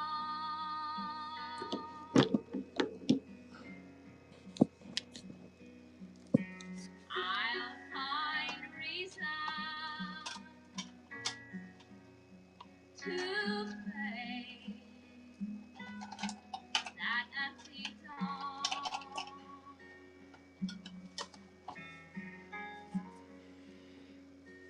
Night memorize each line in your face.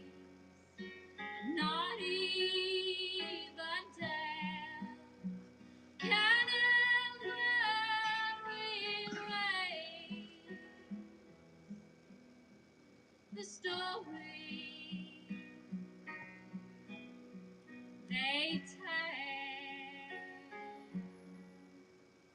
to me.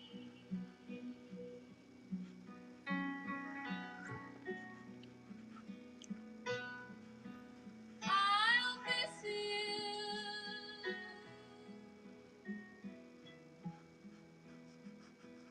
Oh, how I'll miss you.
to me.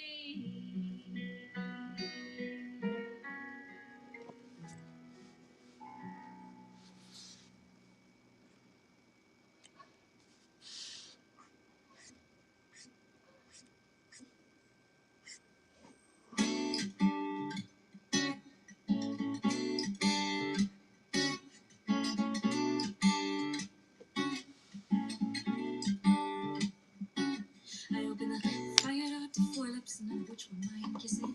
Tighten my belt around my hips where your hands were missing. Stepped out into the cold color eye under the slate gray sky, and air was smoking, the streets were dry, and I wasn't joking when I said goodbye. And there were magazine quality men talking on the corner French. Much less of them than us, so why do I feel like something's been rearranged? You know, taken out of context, I must seem so strange. Oh, whoa, whoa.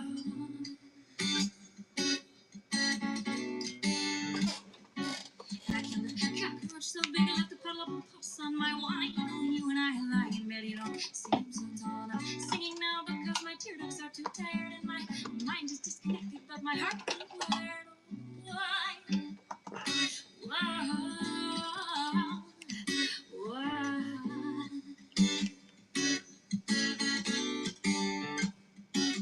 I make such a good statistic. Someone should study me now. Somebody's gotta be interested in how I feel. Just cause I'm here, I'm real. Wow, I miss substituting the conclusion to confrontation with a kiss. And I miss walking up to the edge and jumping in like I could feel the future on your skin. Whoa, whoa.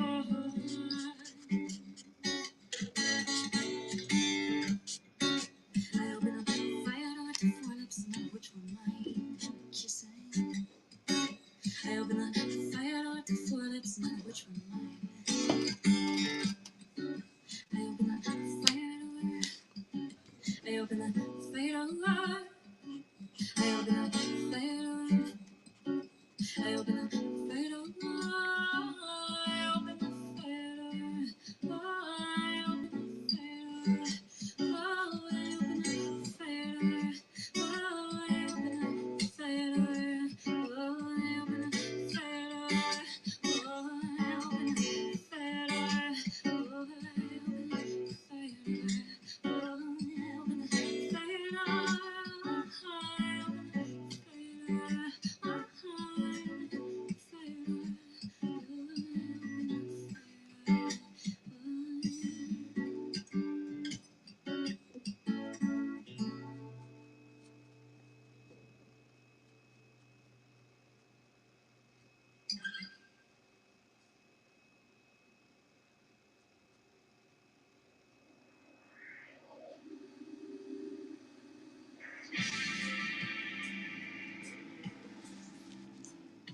Bang, bang, bang. Blee-doo-doo, blee-doo-doo.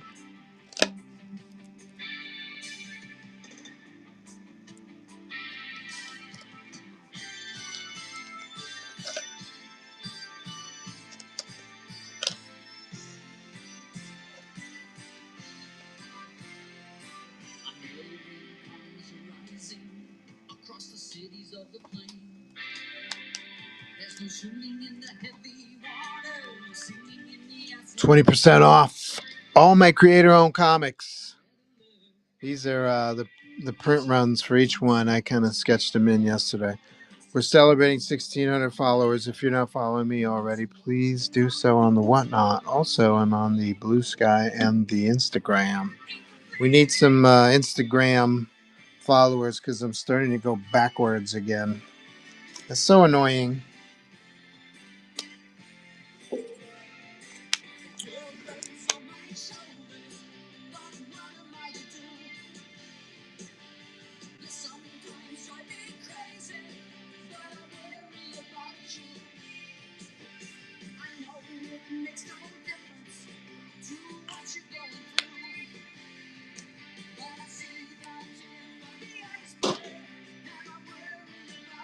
All right, let's find some skin tones, some flesh tones, some white boy flesh tones,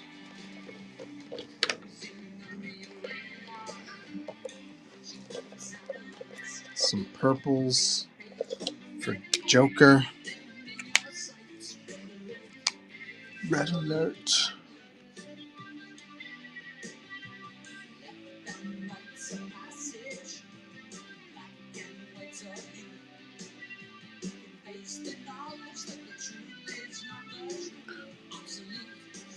Absolutely.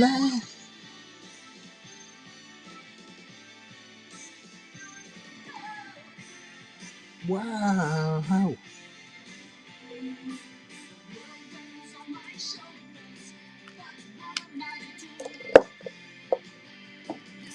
This Mayhem says, I don't know why Instagram does that with the followers. Does it happen to you as well?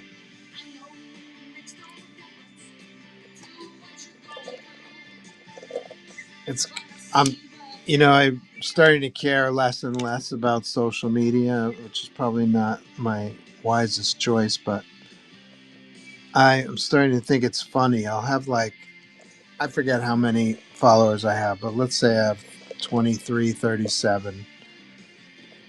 So I'll take a bump to 23, 47, and then it goes backwards by 3, like every 2 days. And then I'll do something like a convention, and then I'll go up. I'll go up like 4 or 5 followers, and then I'll go backwards again.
Oof.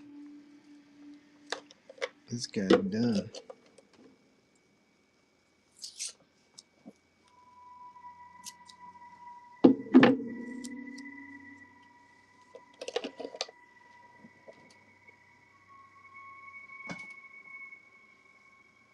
I mean, I don't care, but it's funny. Oh, you're the same way. Oh, yeah. I agree.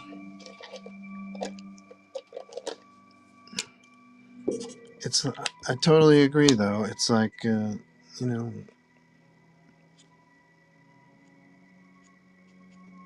if there's some kind of algorithm involved, or if you've got bots floating around that you're eliminating, you know, just work on your technology, man. Make everybody, make everybody who's on Instagram verifiable somehow. That way you can't have any bots. Then you don't make any money, I bet, if you don't have bots.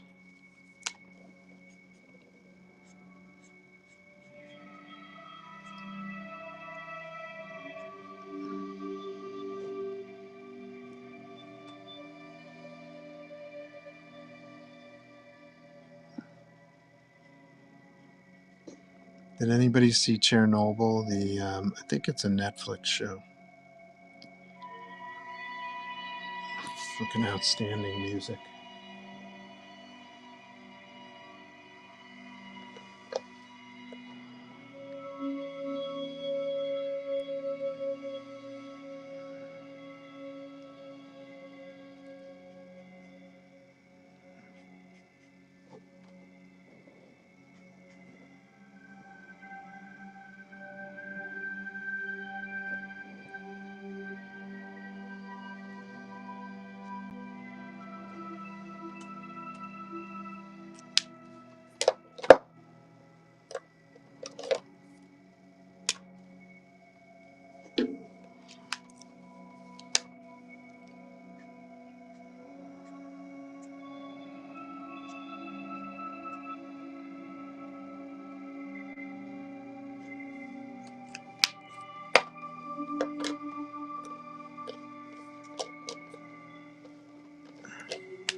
Oh, Two-Face. Get some skin cream. Help yourself out. You're looking mighty crazy there, Two-Face.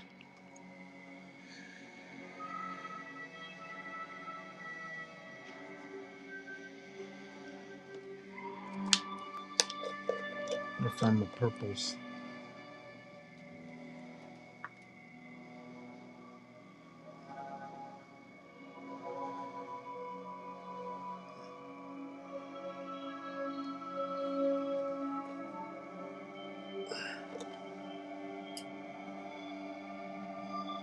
Ange likes this. He thinks he should frame it.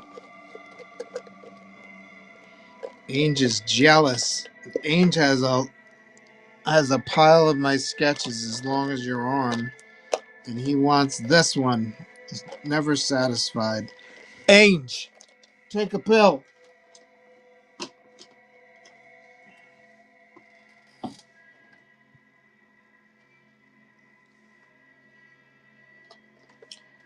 All right, so I'm looking for my purples. Where are my purples at? This is purple.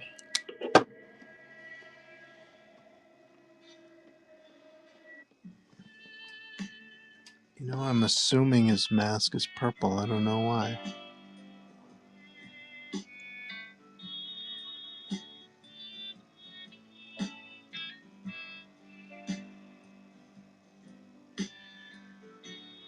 There is a town in North Ontario,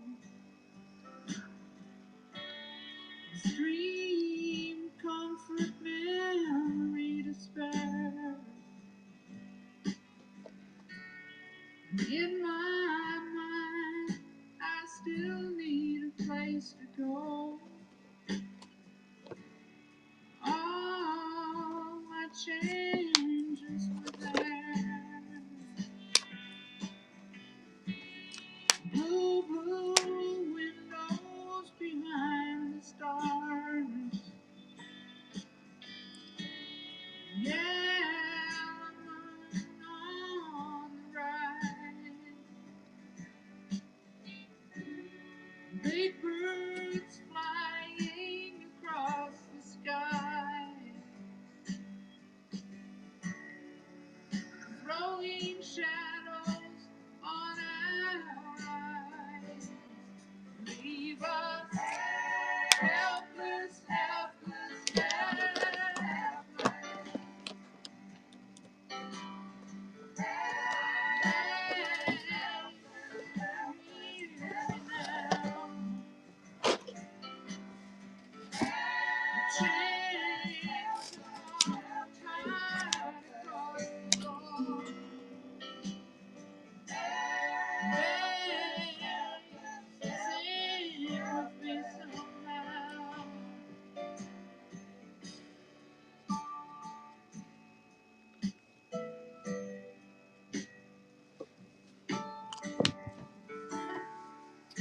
I don't know why I assumed his mask was purple. Oh well, today it's purple. Blue, blue windows behind the stars. Yellow moon on the rise. Big birds flying across the sky, throwing shadows on our eyes. Leave us helpless, helpless, helpless. Helpless, helpless, helpless. Helpless, helpless, helpless. Helpless, helpless, helpless. I know why I assumed his mask was purple was because his gloves are purple.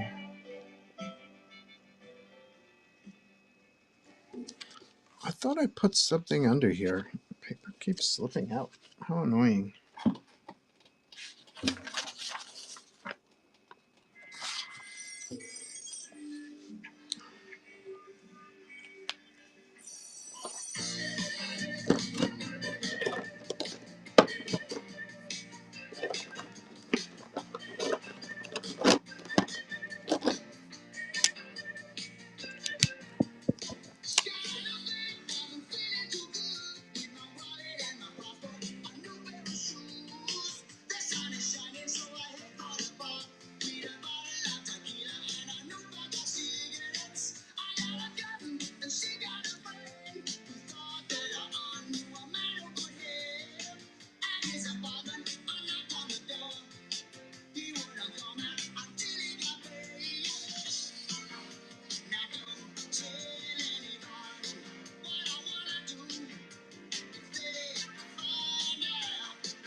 All right, almost there. We're going to do some last shadows on Riddler's face. And then we add some white highlights.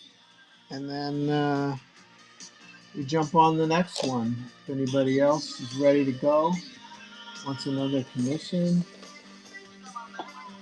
I've got about a half hour left.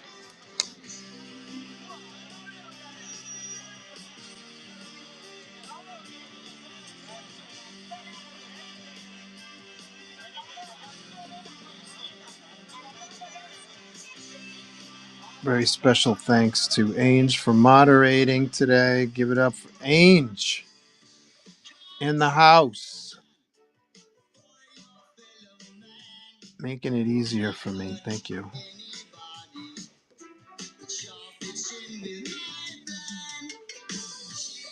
And then a lovely welcome for Joe Marr.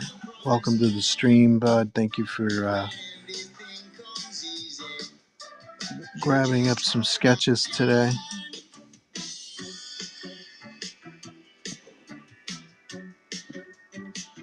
And once again, thanks to Miss Mayhem for causing all this Gotham City mayhem here.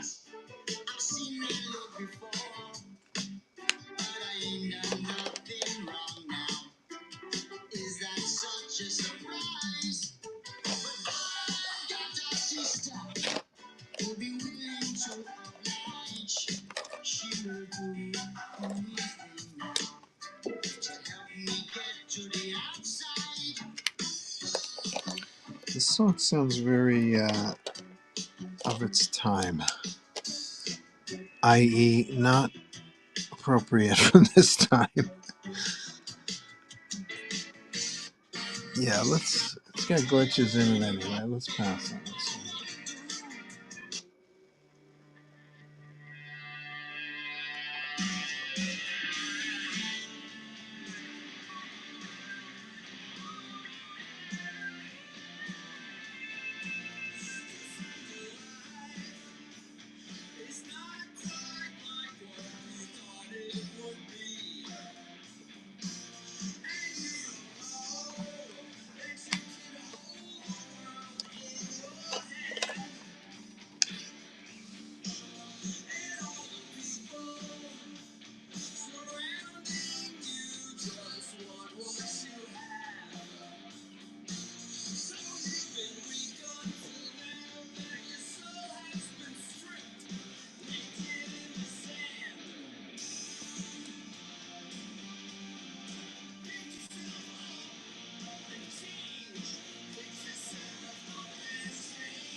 What do you think, Miss Mayhem? I think we're about there. White highlights, and then the myth is complete. What color are Joker's lips? That's what I thought. I gotta color his lips.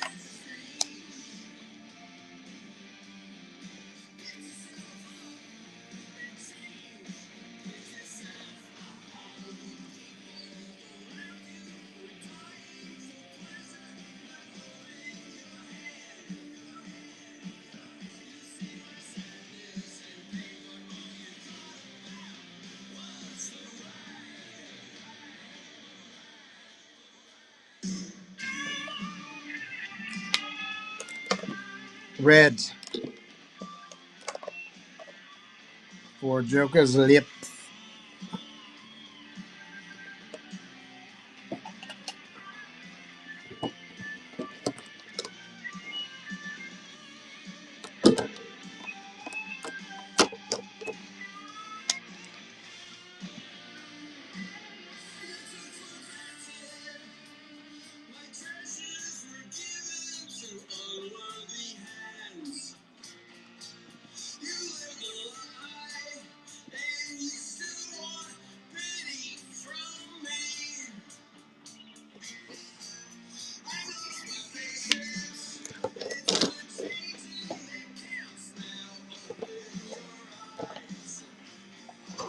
White highlights.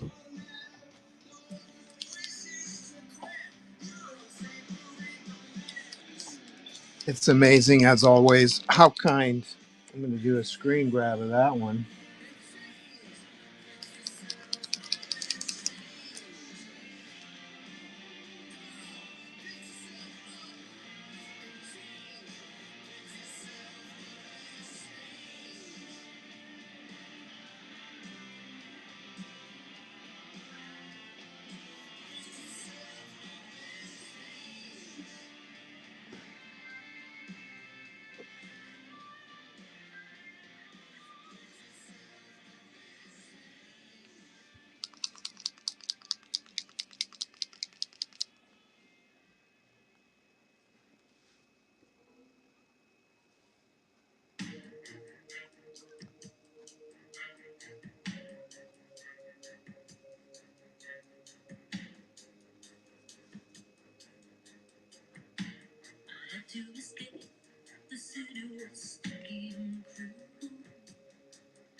Bingo.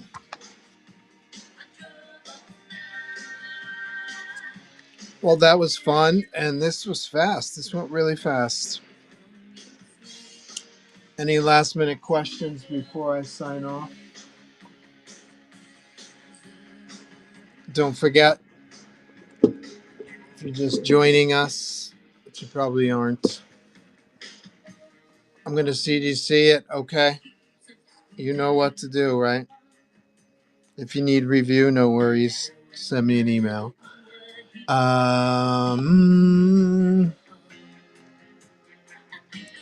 If Joe Marr is still in the house and we could send yours and can send your piece or pieces with Miss Mayhem's, and that'll lower everyone's cost.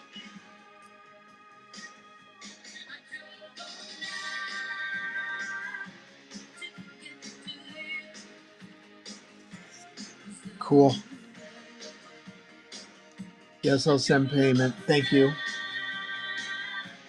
Awesome. So we're going to blow out. I had a great time today and yesterday. Thank you for getting me to 1,600 followers. Tell your friends.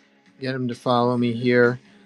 Get him to follow me on Blue Sky, on Instagram, and all that shisa. We've also got plenty of cool creator-owned comics. Tell your friends about that. Help to spread the new Z. Spread the new ZODIAX. I'm like no sleep till a million sales on new ZODIAX. So so I should probably jump on new ZODIAX page today. What do you say? Thanks again to Ainge for moderating, Miss Mayhem and Joe Marr. And we'll see you guys probably next Wednesday, but definitely next Thursday at noon. Okay? I'll see you guys later.